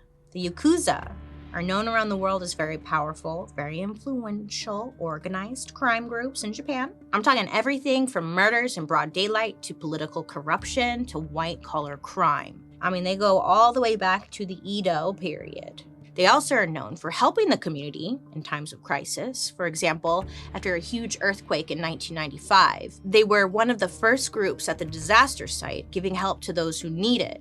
So there's two sides to a story, you know? Most members of the Yakuza can be identified by their full body tattoos. Over time, these full body tattoos became a sign of loyalty to certain gangs and were associated with organized crime, which is why to this day, some people still feel scared when they see a tattooed person in Japan.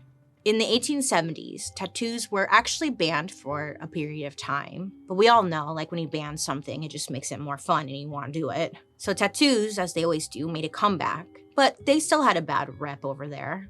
When I visited Japan, I went to the spa. It was like, you know, a spa, right? And they had this beautiful pool. And I was like, oh my God, I'm so excited. I'm gonna go to one of these spas and like go into the pool. And I was walking up to get into the pool, as one does. And I started to take off my my robe. And then this woman who worked there, she came up to me and started shouting at me. And I was like, what? Like, oh my God, what? Like, she was panicking. She was like, do not get in the pool. I was like, oh my God, is there like a body in there or something? Like, what? But she had explained that if my tattooed ass had gone into the water, I would poison the water. Yeah, so she's like, you can't go in. You cannot get in the water. You're gonna contaminate the water. We're gonna have to drain the pool. Do not go in. I didn't argue with her. I mean, look, I'm not in the States. I'm not gonna act like, no. I was just like, oh my God, I'm so sorry. I covered myself and left. I was so embarrassed. You know, I'm not gonna be a piece of shit.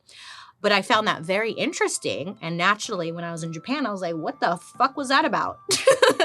And then when I looked it up, that's when I found out that tattoos are a lot of times just straight up banned in lots of locations like bathhouses, which is, I think that's where I was at. like a communal spa situation. So that was my experience, and I thought I would share it. You're welcome. Even though tattoos are pretty controversial, they do have a big-ass festival once a year where men with full-body tattoos march in the streets wearing nothing but like, they kind of look like a white thong. It's kind of hot. So here's something interesting I learned. You know the word stigma? Like having a bad rap for something you did or maybe you were accused of doing? Well, the Latin origin of that word means a brand or scar or a tattoo. A stigma equaled a bad mark, and these stigmas would a lot of the time be tied to enslaved people or criminals like the untouchable class. I mean, we do see this throughout history time and time again. In the Nazi concentration camps, tattoos of a serial number were given to prisoners to keep track of them, like you would with property and not people. And remember the gulags back in our Stalin episode? Well, the gulags were big on criminal tattoos. I actually have a couple of books about it, currently reading, and it's shocking. The Siberian officials that ran these gulags believed that rape was one of the worst crimes a man could commit, and as a punishment, they would decorate these sexual offenders with some insanely graphic tattoos. One of them from my book shows two hands opening up a vagina with an eye. Below it, in Russian, there's a sentence that essentially says, "I'm a rapist, so you can rape me." You know, eye for an eye, I guess. These tattoos made their lives a living hell, if living in Siberia in a gulag wasn't already enough. So tattoos were a form of punishment in tons of cultures, and not just in Japan. But of course, not in America. At least not like in the early days. I'm looking at you, Keith Raniere. In Indigenous America, tattoos were an important part of society, especially for a civilization known as the Mississippian culture. From the years 1200 to 1600 AD, researchers found that tattooing was a sacred practice in Mississippian culture. And we know this because they had something called effigy pots, which were these clay pots that were in the shape of a human head. The pots had beautiful painted surfaces that represented what the people of this tribe looked like back then, like holes around the face that meant they had piercings, and also deep markings that meant they also had tattoos. To the Mississippian, these tattoos were incredibly sacred. The Mississippian would get tattoos in honor of their god Birdman, who represented the triumph of life over death. And these tattoos usually looked like feathers or talons around the eye area and on the sides of their faces. They were believed to carry properties that could assist you in life, kind of like the Egyptian fertility tattoos, except that they relied on them in battle. During battle, they believed that these Birdman tattoos could act as snares or like traps and catch the literal soul of an enemy that they killed. And having their soul meant your lifespan got longer. And not only would you benefit from this, but your family would benefit too. Capturing souls in battle meant that it was easier for your family to continue on to the afterlife. I mean, it's kind of beautiful, right? It really takes the meaning of a tattoo to a whole new level. But then, one man comes along and honestly does his best to ruin it forever. His treatment of Indigenous Americans is truly one of the worst things to happen in the history of the world. Now, he's someone we've talked about in this podcast a lot, a Dark History Douche Canoe Award winner. You guess who it is yet? I'm talking about Andrew Bath Salts Jackson. Oh, how I missed him. Welcome back, Mr. Jackson. Now, if you watched our Trail of Tears episode from season 1, you'll know that President Andrew Jackson signed into law something called the Indian Removal Act in 1830. The whole point of this was really to screw over and murder Indigenous Americans so Jackson could take their homes and take their land. Thousands of Indigenous Americans died because they understandably fought back and didn't want to leave their homes. Sometimes there was a way for Indigenous Americans to keep their land, and that was by being forced to whitewash themselves, to be a little bit more like their Christian settlers. In the 1830s, the government labeled many Indigenous American customs and traditions as, quote, uncivilized. Remember those Spanish conquistadors who didn't approve of tooth decoration in our oral hygiene episode? It's the same thing here. By this point, the Mississippian culture had been pretty much killed off because those European explorers brought over diseases, and the indigenous Americans had no natural immunity. It was a death sentence. Sadly, a lot of their ways of tattooing died along with them. But today, other indigenous tattoo artists are finding ways to preserve what indigenous groups like the Mississippians lost. The artists are reclaiming what was stolen and also connecting with their past. As Dion Casas, a Canadian tattoo artist who aims to preserve traditional and cultural indigenous tattoo practices, puts it, "My existence is a testament to the strength and resilience of my ancestors, whose tears, prayers, and blood paid the price for me to do the work that I do today." Having a tattoo makes you different. It makes you stand out. And a lot of people have a problem with that, especially in religious communities. I mean, we all know they're the first to remind you that your body is a temple. I just like to decorate my temple. Oh my God, it's so boring. It has white walls. Put some art on it. And this anti-tattoo vibe is something that was carried into society for a long time. I mean, it's kind of still a thing today. So Andrew Jackson was probably responsible for whitewashing America, but this started to change during the Revolutionary War. Americans who were fighting in battle would sometimes get patriotic tattoos to celebrate their country. But of course, this time it was like, okay, tattoos are okay now, because they're not tribal tattoos. They were cool American tattoos. But this was the main go-to way to show off your patriotism. Basically, instead of mounting an American flag on your Silverado, you would get a portrait of George Washington's face tattooed across your chest. Literally, though, people were doing this. Another popular tattoo was a portrait of the goddess Columbia, who represented liberty and America itself. I know, I was thinking to myself, who's the goddess Columbia? I've never heard of her, but we've actually all seen her. You know that woman who's holding the torch before the movies? Same lady. But tattoos didn't make their way into mainstream society until the Civil War. That's right. Not only did the soldiers bring the masses oral hygiene, they also brought us tattoos. It's kind of funny because before they went to war, most men swore they would never get the tattoos, but many people, soldiers especially, changed their minds about tattoos for a couple of reasons. They would get the names of their fallen comrades tattooed on them to remember them, and they'd also get a tattoo of their name just in case, if they got killed and they were unrecognizable, they would reference the tattoo. This was important because if you didn't have a way of being identified, you would end up being buried and your family would have no idea what happened to you. There's a story about a man named Harold who was injured and totally disfigured while fighting in the Battle of Hastings during the Middle Ages. When the fuck is the Middle Ages? I know.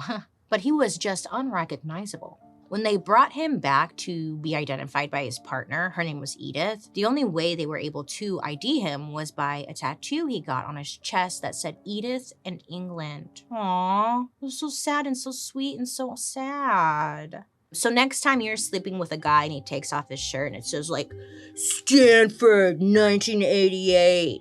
Just remember, the soldiers back then actually did that as a way to be ID'd.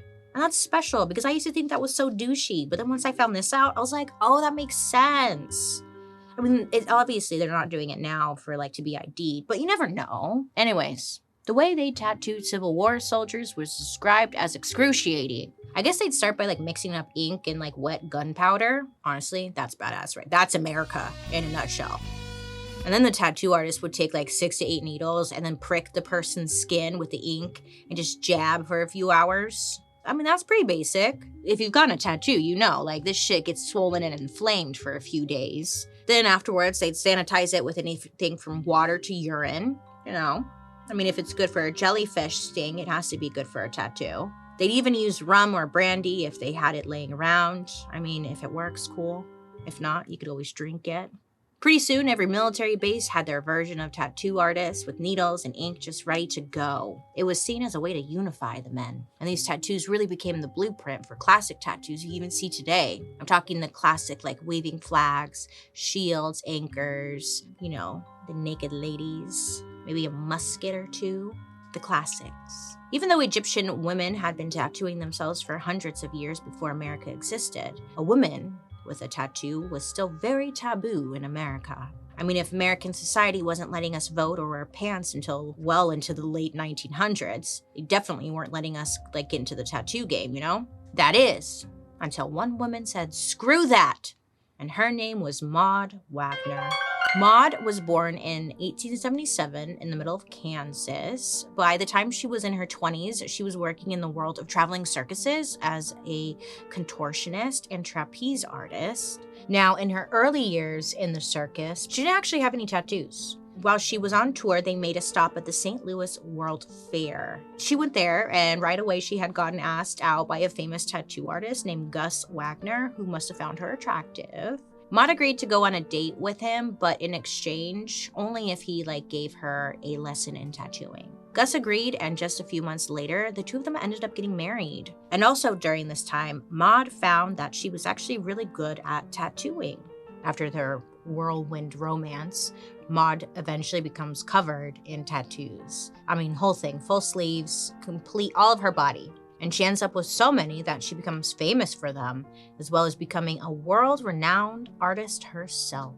This made Maud the first female tattoo artist in America, which is huge. And then in 1891, a man named Samuel O'Reilly invented the first tattooing machine.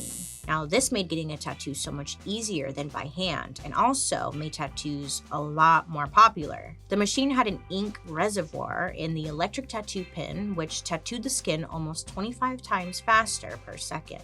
Now, customers were lining up to get these less painful and less expensive tattoos, and they became kind of a trend. But Maud and Gus, they refused to conform to the use of the electric tattoo machine, like a lot of other tattoo artists at the time. They kept things old-fashioned and used something called the hokey pokey method, which is similar to the stick and poke. Maud is famous for bringing tattoos from the big fancy cities on the coast to everyday people in middle America, and for being just a badass woman who was proud to be in her tattooed body during a time when women were constantly being silenced and really not allowed to be their own person in society. Also, Maud and Gus had a daughter together.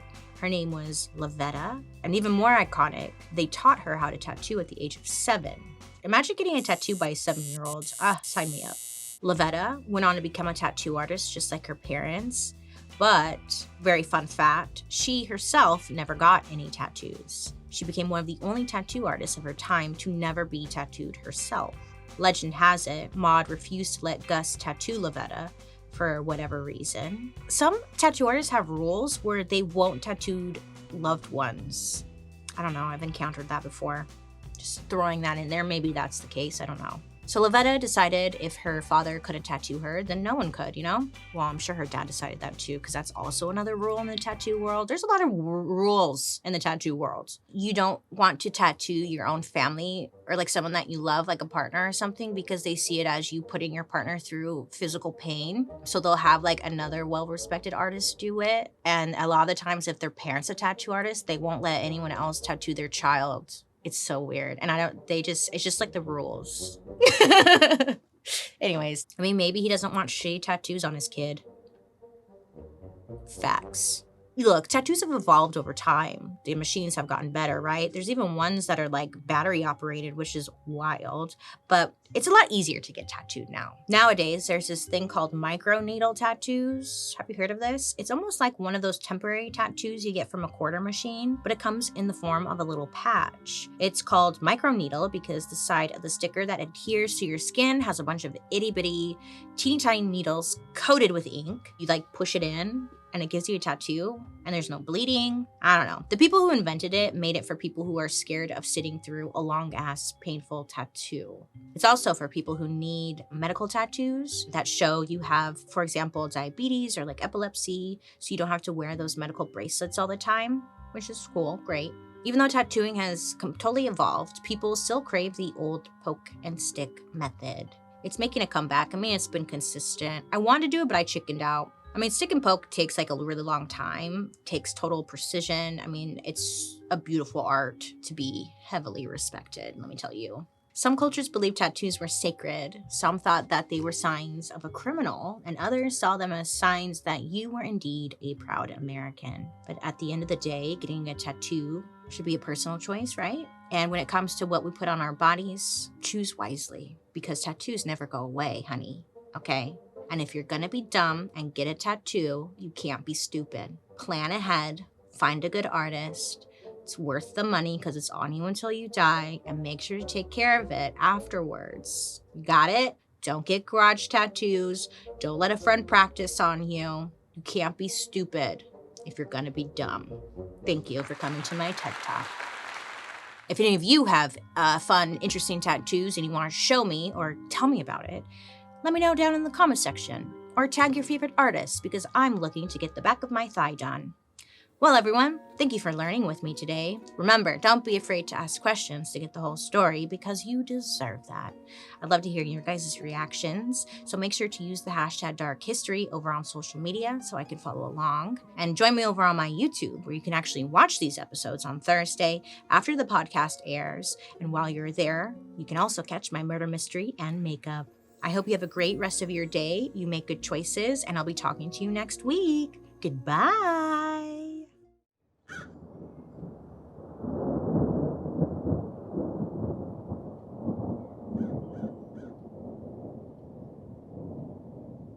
Okay, so let's jump back in the dark history time machine. We're here at this magical place called the mall. You get it? The mall, like the claw. That's what I'm trying to do. Okay, look, I worked at the mall for a lot of my teenage years. I'm working at the mall, minimum wage, right? Which was another episode we did. So I'm working minimum wage job. I'm taking pictures of kids. I worked at the Picture People. Girl, I took pictures of people's kids and family portraits and stuff. Yeah, I did that. Anyways, so then I tried to get another job within the mall, but it was a nicer store, and I needed to wear something that was, interview appropriate. Now, this time I was scraping by. I had no extra money and no savings. And I went to Forever 21, and this was like the first time I had seen a Forever 21 because it had just come to the mall I was at, and I had never seen this store before. And I was like, oh my God, everything in here is pretty inexpensive. And I could get like a nice blazer and get interview appropriate clothing for this job interview, And I did, and I left the tags on. They have a terrible return policy. But hey, we know. You see me, I see you. We know. It's okay. Sometimes it's... Anyways. Okay, so I was able to get a blazer and nice pants and a nice shirt. Just a regular... I didn't have any of this stuff, okay? I dressed like a trash rabbit. I still do. But I get this. I'm feeling good. I'm feeling confident. And I didn't even spend that much. Well, that much. It was still a lot. But it was inexpensive and I felt good. And I went into that interview the next day like, wow, I feel great. Like I could get hired. And if it wasn't for fast fashion, I wouldn't have been able to get new clothes. I depended on fast fashion. Forever 21, H&M. I mean, it's reasonably priced, right? And I could constantly get new pieces. But then you hear about fast fashion and how bad it is. And it gets you thinking, well, what's so bad about it? What's so bad?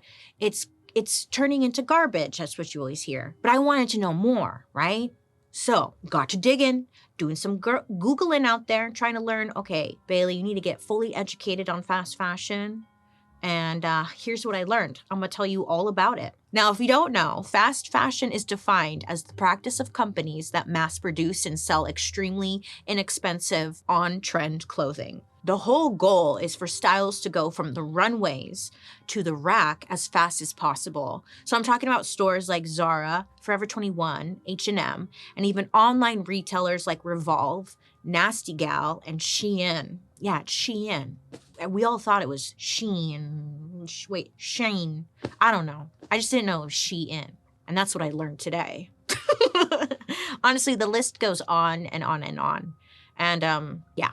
It's just taken over the planet. And because these clothes are so inexpensive, a lot of us are not asking a lot of questions, right? We're just stoked that we can buy 2 cool shirts in 2 different colors that fit well, look good, whatever. But here's the thing. I get it. Like it's this topic always makes me uncomfortable because if it wasn't for fast fashion, I personally, like, I wouldn't be able to get new clothes. I couldn't afford $200 jeans. So I get it.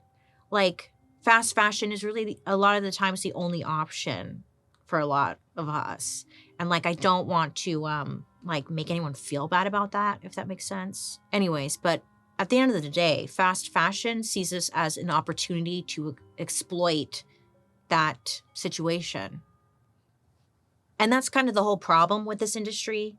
Fast fashion can be seen as a great thing and a horrible thing at the exact same time, but it's not going away anytime soon. Fashion didn't used to be all about getting that cute, perfect, curve-hugging outfit from Forever 21 at, you know, a bargain at the price. Clothing honestly used to just be about surviving, and people didn't really sit around wondering if their outfit looked good on them. I mean, as far as back as the 13th century, people were wearing clothes that were essentially just one size. It was kind of like one giant Snuggie. Do you wear one? I do. Shut up. Hi, Snuggie. You can sponsor me and Joan. We'll wear one. Not you, Paul. Poor Paul. He's just been shoved to the back like he's a nobody. Oh, Paul. You seem so bored.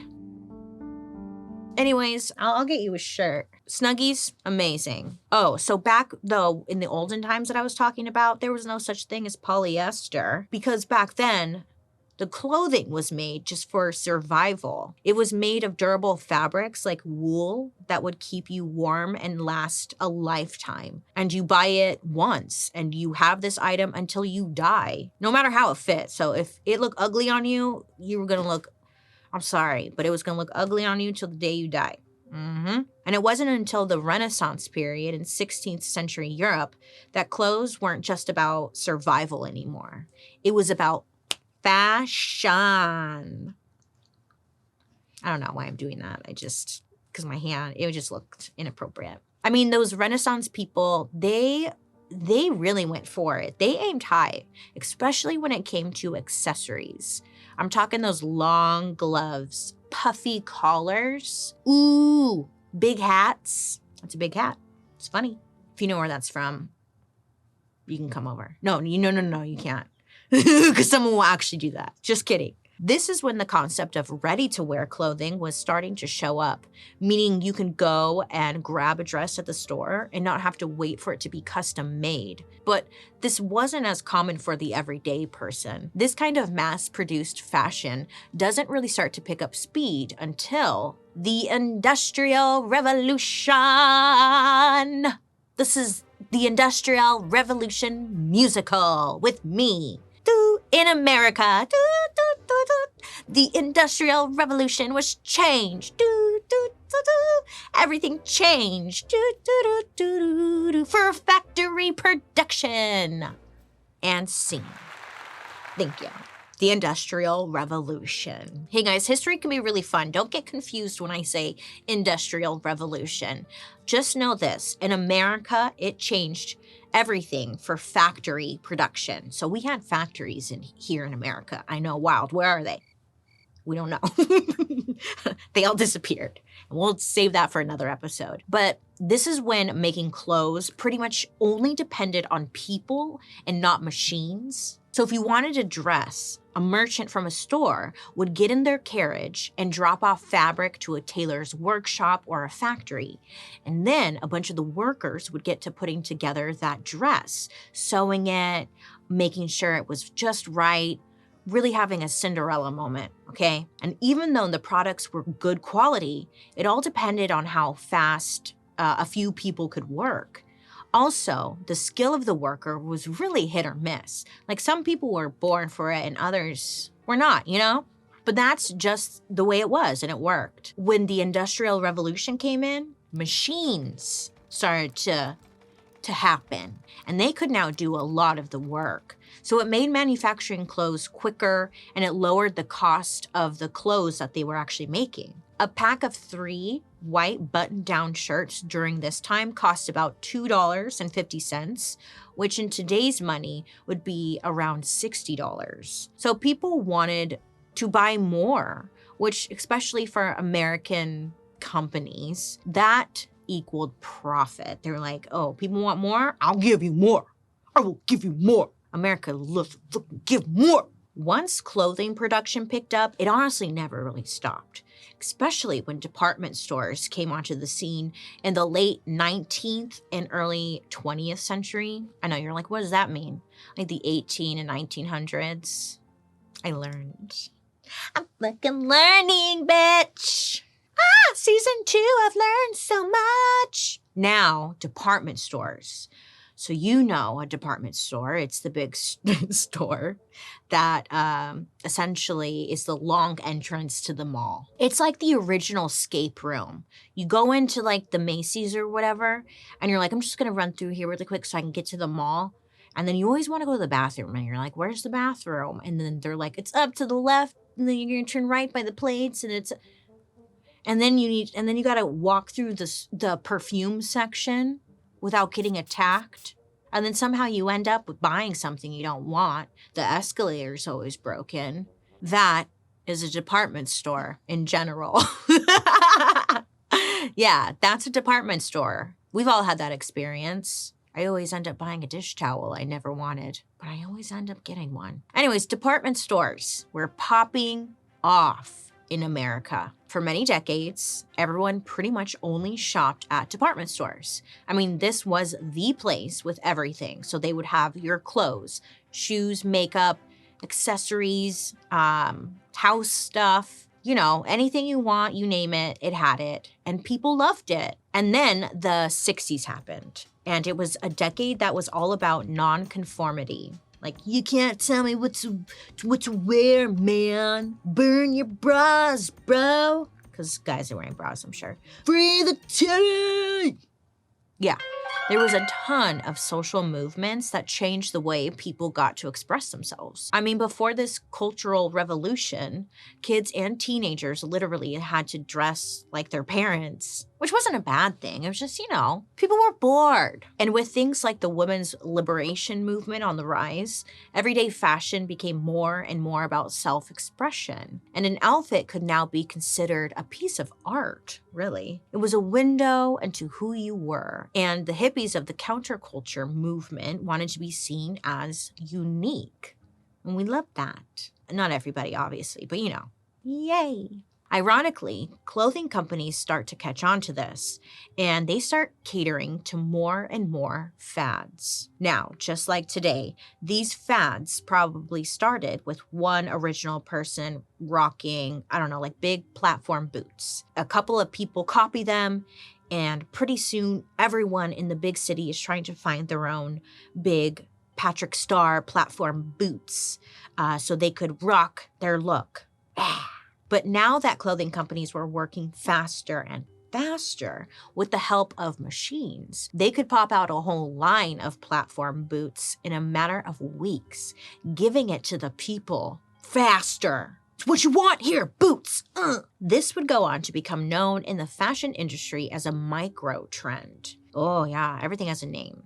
We like that. Before micro trends, there were really just 2 seasons when companies would put out new clothes. So like fall/winter and spring. But now the seasons did not matter. The brands started creating clothes for specific kinds of people. Like here's something for the cool office girl who wears floral prints to work, or even that hippie who grows his own grass. Man, fashion started being based on people's personalities, or the personalities that these people maybe wanted. This sounds great, right? Well, this shift actually changed the fashion industry and the world forever, and everyone loved to be shopping. The US Department of Commerce found that people spent around 500% more money on clothes and accessories in the 60s than they did in the 50s. Did you know that? I didn't know that. And I was like, what? That 500% more money in just 1 year. Now that's wild. But all of this excess clothing, it came at a price. People shopping for fun equaled profit, which meant that there was even more demand to pump out those garments as fast as possible, baby. And the majority of the people doing that work were sadly immigrant women and children. If you remember our episode on the triangle shirtwaist fire, the factory working conditions were just straight up terrible. So even back then, making clothes quickly and in bulk already came at a very high cost. And on top of that, there were lots of workplace accidents happening. Things started to change for the better when labor laws were finally put into place in the 1930s, which was making labor more expensive, which made clothing costs also more expensive. But the 1960s was a time when the economy was booming and the middle class was on the rise. I mean, people were treating themselves and they expected clothing to last a long time. So in their minds, it was ultimately worth the cost. The manufacturers would even make clothes in a way that would allow you to hem them, like take them in or let them out, whatever you needed to do, because clothes were meant to be part of your life for the long term. They were considered investment pieces. But right around this time, fashion was about to undergo a complete transformation. Like, did you guys ever watch The Swan? It was a TV show on, I think it was on ABC. I love that. It's real. Anyways, it's this kind of level transformation. And if you don't know what I mean, it's just a real intense before and after, you know? Anyway, so department stores paved the way for malls, which were booming from the 70s through the 90s. The golden era of malls, baby. The land of neon signs, penny fountains, and Santa once a year. Ooh, and Cinnabons. And this golden era was all possible because of something that started under our good friend, Dark History Hall of Famer, President Ronald Reagan. I'm just kidding. Did you watch was it last season we did Ronald Reagan? Damn, wow. I can't believe that was last season. We've come quite some ways, huh? We've been learning so much together. I'm so proud of us. Look at us learning. And like, we didn't even know we were learning. We just been learning.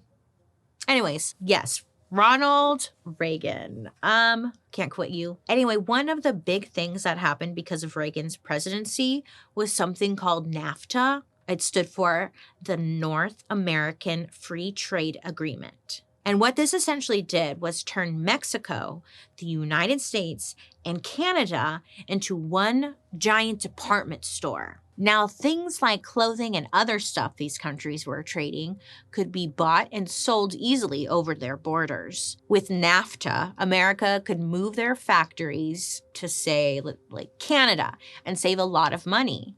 So because of this, things in America started to cost less.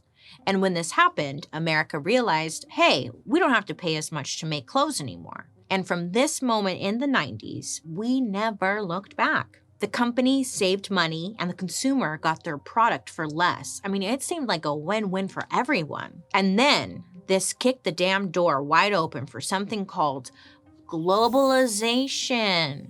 What?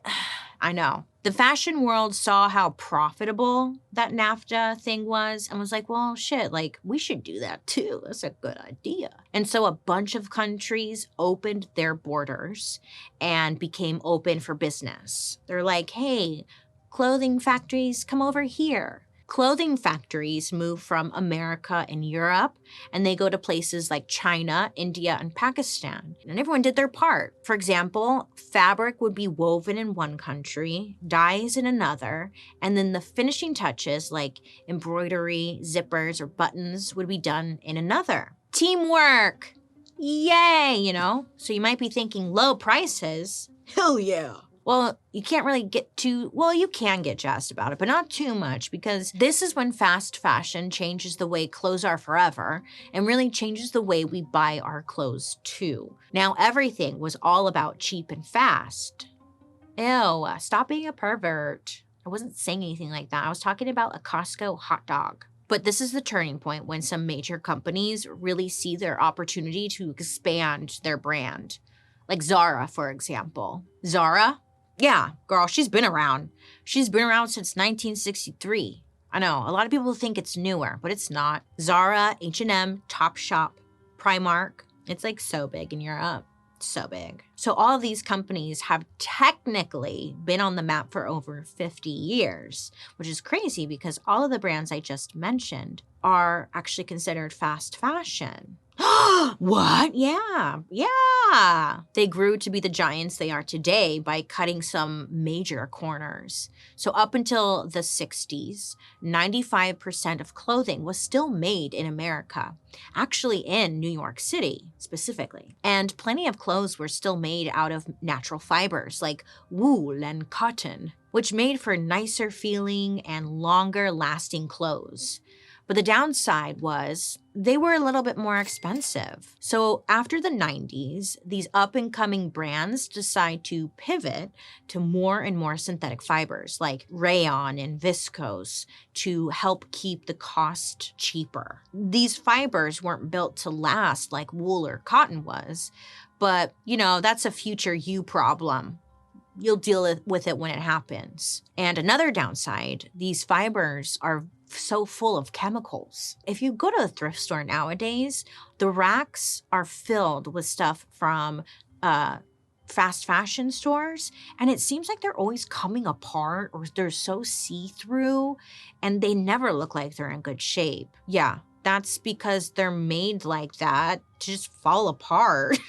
Because they're cheaper. This is also when big brands really start outsourcing labor to sweatshops and factories over to countries like China, Vietnam, Cambodia, and Bangladesh, because globalization, again, it was kind of continuing on. And these places where labor laws were not really a thing were beneficial to keep costs low. So they can go back to the good old days of treating the workers terribly, barely paying them, and having a shitty workplace. The new way of doing business meant that companies were now making crazy profits because they weren't spending so much money on labor and manufacturing. Hello, cha-ching. So all these little penny pinching hacks are designed to keep the price of the clothes low. And I mean, hey, that's great for the customers. We love that. I mean, the timing couldn't have been better. Suddenly, it wasn't only teenagers shopping at these fast fashion retailers. It was literally everyone. And these brands started to realize that they had a golden opportunity. If they could keep their prices ultra low and continue to cater to all of those micro trends, they would have the American consumer in a chokehold. And just in time, because something very unfortunate was just around the corner. In 2008, there was a huge financial crisis. It doesn't even feel that long ago, huh? The economy collapsed. It was spooky. People were losing their jobs, their savings, houses were being foreclosed left and right, and people were looking to save money where they could. So where everyone seemed to be down, fast fashion saw this as an opportunity to lift the people right up. This goes to my job interview thing I had mentioned earlier. So if you're out shopping for something to wear for like a job interview and you have no idea where your next paycheck is coming from, you're going to choose the lesser expensive option from Forever 21 and not splurge on some freaking $100 version of that thing. You're looking for fast solutions. This is the era in the 2010s when companies like Forever 21, they were thriving. Okay? In 2015, Forever 21 made $4.4 billion in sales. In 2015, 1 year. That's a lot of money. That's a lot, dude. And between the year 2000 to 2015, worldwide clothing production doubled. It doubled, which is wild because it's not like the population doubled, but companies were just making more cheap single-use garments than ever before. I mean, companies are happy, the consumer is happy, and the children that were working overseas, 20-hour shifts for pennies a day in a sweatshop, it's just so glad things are working out for you, huh? I'm sure they're really rooting us on. I'm going to say us because this is fast fashion. I'm a fraud. I'm a liar. I'm sending myself home. You take over the show, Joan. And scene. Thank you. Thank you. Okay, but it all comes to an end when the economy recovers, right?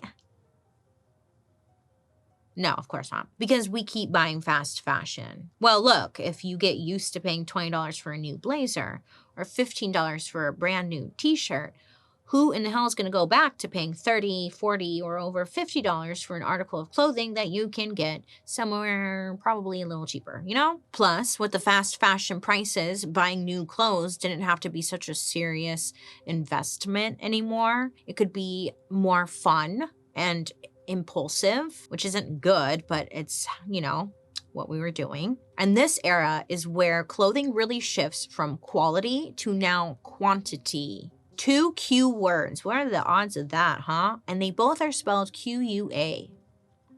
Are they related? I'm sure the Greeks had some kind of connection there. Watch me get into some deep rabbit hole over this one. I will. So yeah, by 2015, for better or worse, fast fashion was successful and here to frickin' stay.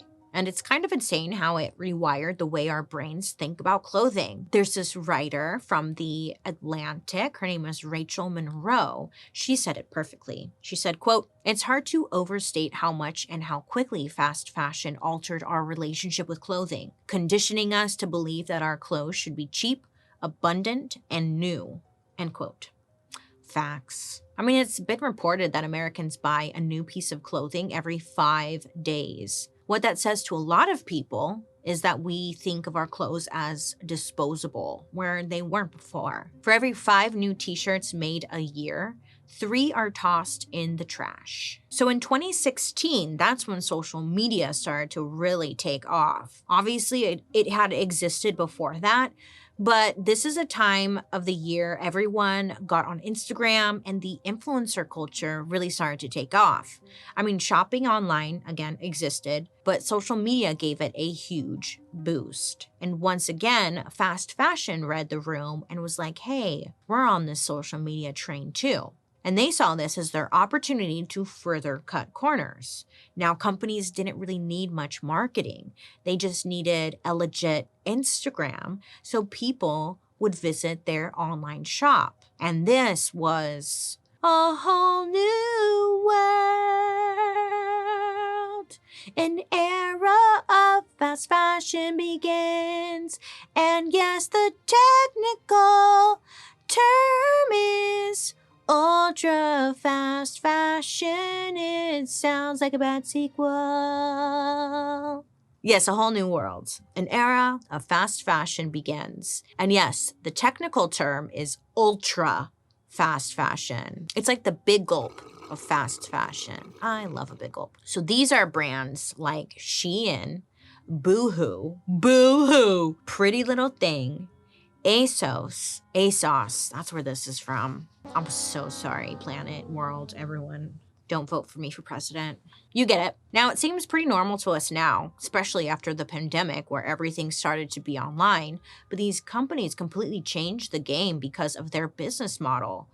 This was to operate almost entirely online. I mean, think about how much money these companies can save. They're not having to pay rent to be in a mall.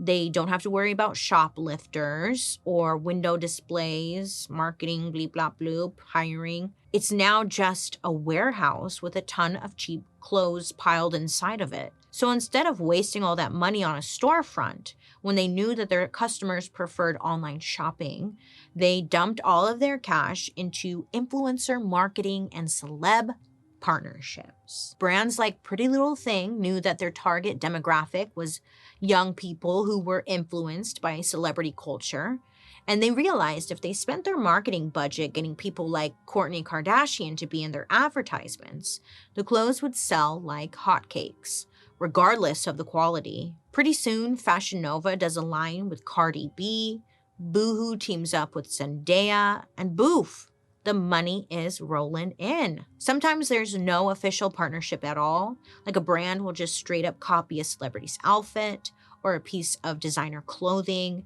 And they usually get away with it because inventory is constantly changing to keep up with trends and these freaking micro trends. And before something can get flagged for being a knockoff, it's already gone. It's like a friggin' spiral. And not only that, it's kind of the wild, wild west when it comes to clothing designs. Actually, our expert for this episode, Dana Thomas, writes about this in her book, Fashionopolis. So don't forget to check that out for a more detailed explanation. But in summary, People's designs are straight up getting ripped off left and right because there's no real laws protecting them. Like if you see someone's design, you can swap maybe a small pattern on it, add a little pop of blue, and then kabam, you have a totally different design. It's completely legal. Like there's just loopholes everywhere. So a lot of the times you'll see knockoff dresses and whatnot, but they can't do anything about it, you know? Unfortunately, you can't trademark or copyright or even patent most designs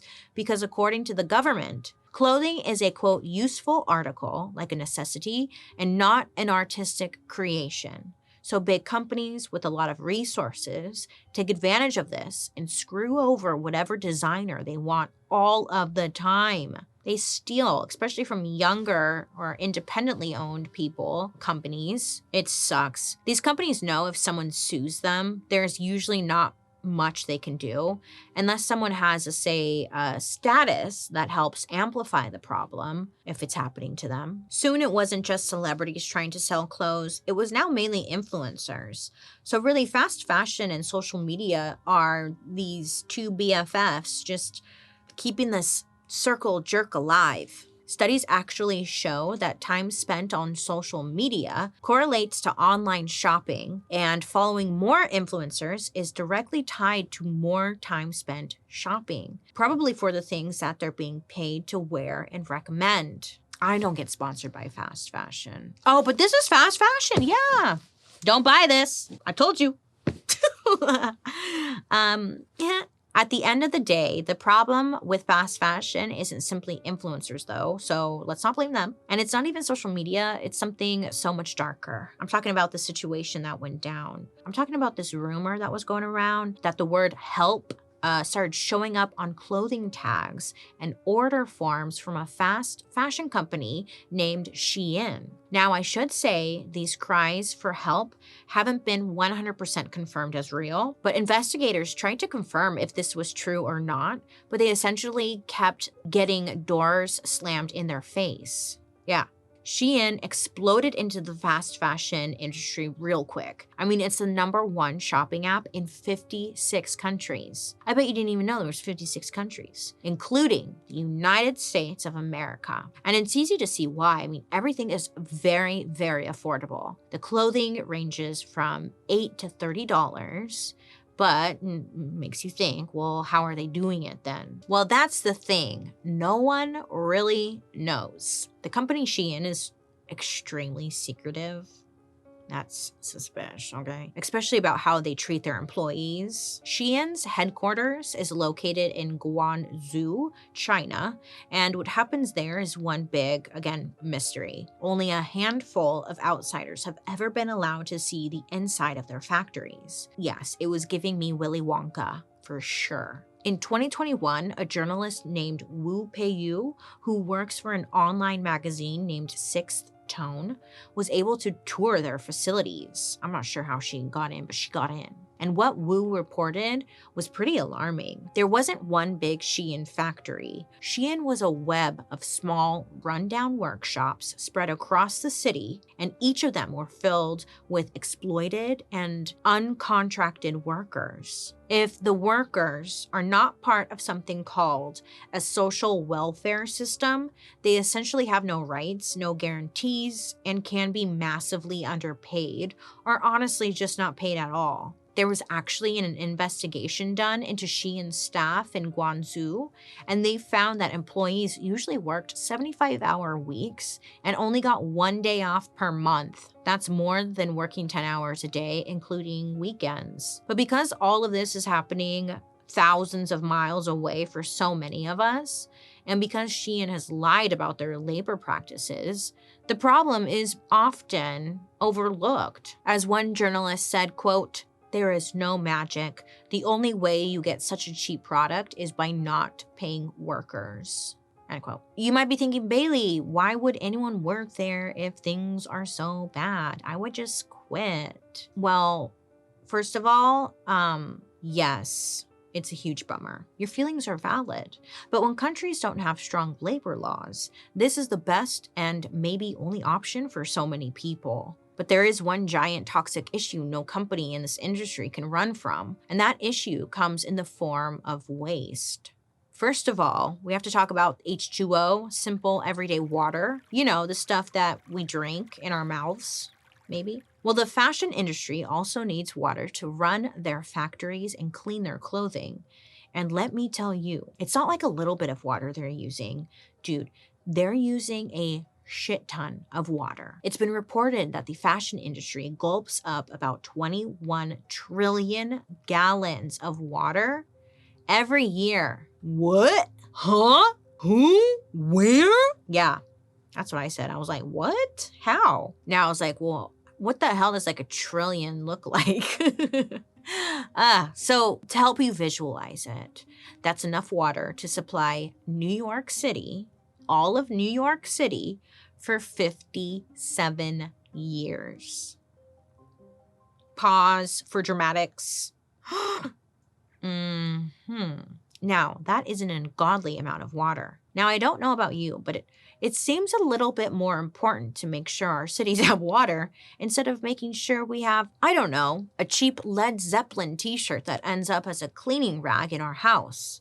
But what do I know, you know? I don't know. I'm just a silly girl on your digital device. Silly me. And sadly, that's not the end of it when it comes to water. To dye their clothing for those oh so chic colors, fast fashion companies use toxic chemicals known as azo dyes. Azo for yayo, all up in my nasal. Kind of works. These dyes give us colors like neon yellow and deep blues. And these dyes are well known by the scientific community to have the very real potential to cause cancer. I'm laughing because, like, every episode is ending this way, isn't it? This season is just the we are dying season. We are killing ourselves season with everything. Now, after they mix these dyes into water and use it on the clothes, to you and I, it would make sense that the company would clean the water when they're done and dispose of it correctly, which I'm not sure how, but you would think these big companies would do that, right? Well, of course not. Because even if they wanted to, allegedly, they can't. We don't know how. The water is so contaminated that some experts say that it cannot ever be considered safe again. So what did they do? They take a page out of the classic big corporation playbook and they make it someone else's problem. Yeah. Many fast fashion companies flush this toxic water out of their factories and they dump it into rivers and oceans. Yeah. And one of the crazier things I learned, indigo dye that is used to give blue jeans their iconic color. It used to come from like natural plants. Now the color is made by combining a ton of chemicals.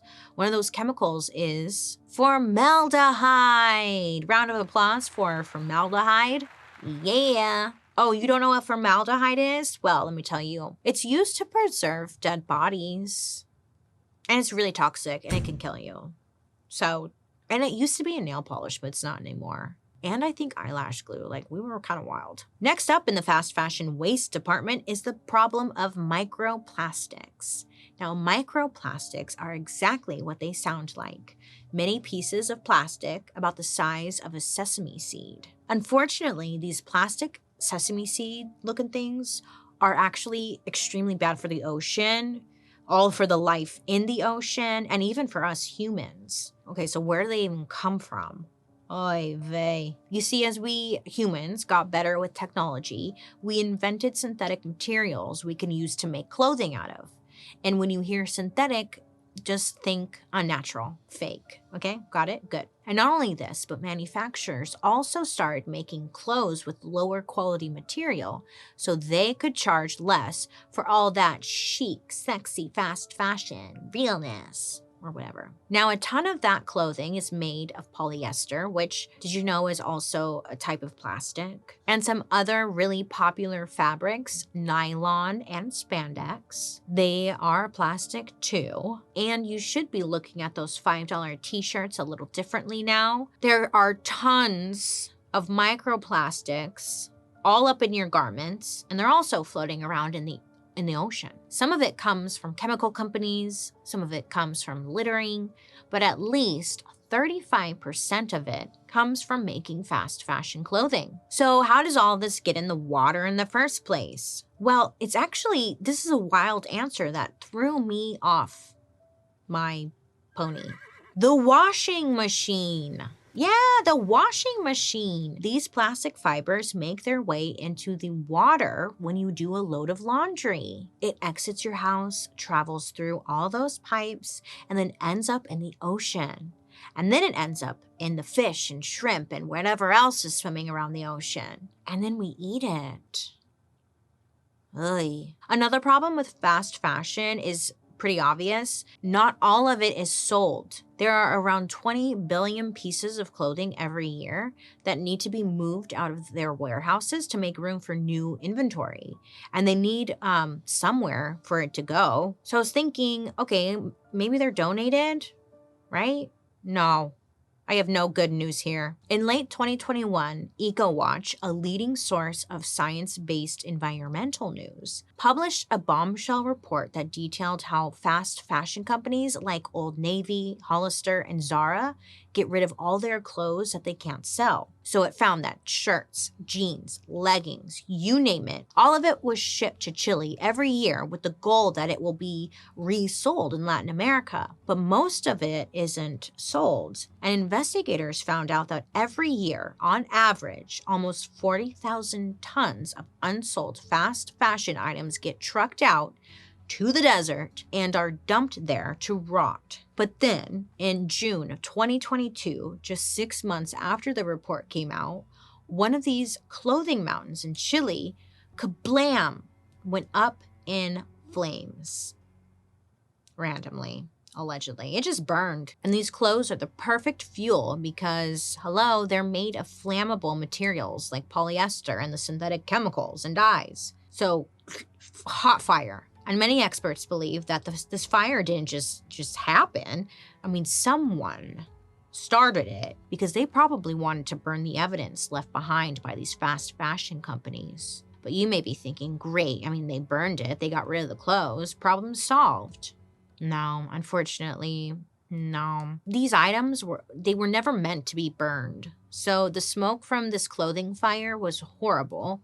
Not just for the environment, but also for the people who lived nearby. Because when they lit those clothes on fire, toxic gases from the melting plastics in the clothes filled the air around them. So people were ordered to stay indoors. Firefighters in crazy hazmat suits tried to contain the raging, poisonous inferno. It was bad, real bad. Like a scene from one of those end-of-the-world type movies. And these fast fashion trash mountains aren't just in Latin America. Investigators found dozens of clothing mountains in Africa as well. Shitty, man. But hey, it's not like fast fashion companies are turning a blind eye to all of this. In recent years, they've begun recognizing that they, may be part of the problem. It's me. Hi, I'm the problem, it's me. I've never even listened to that song before, but I know that's how it goes. You can't avoid her, huh? Take, for instance, H&M.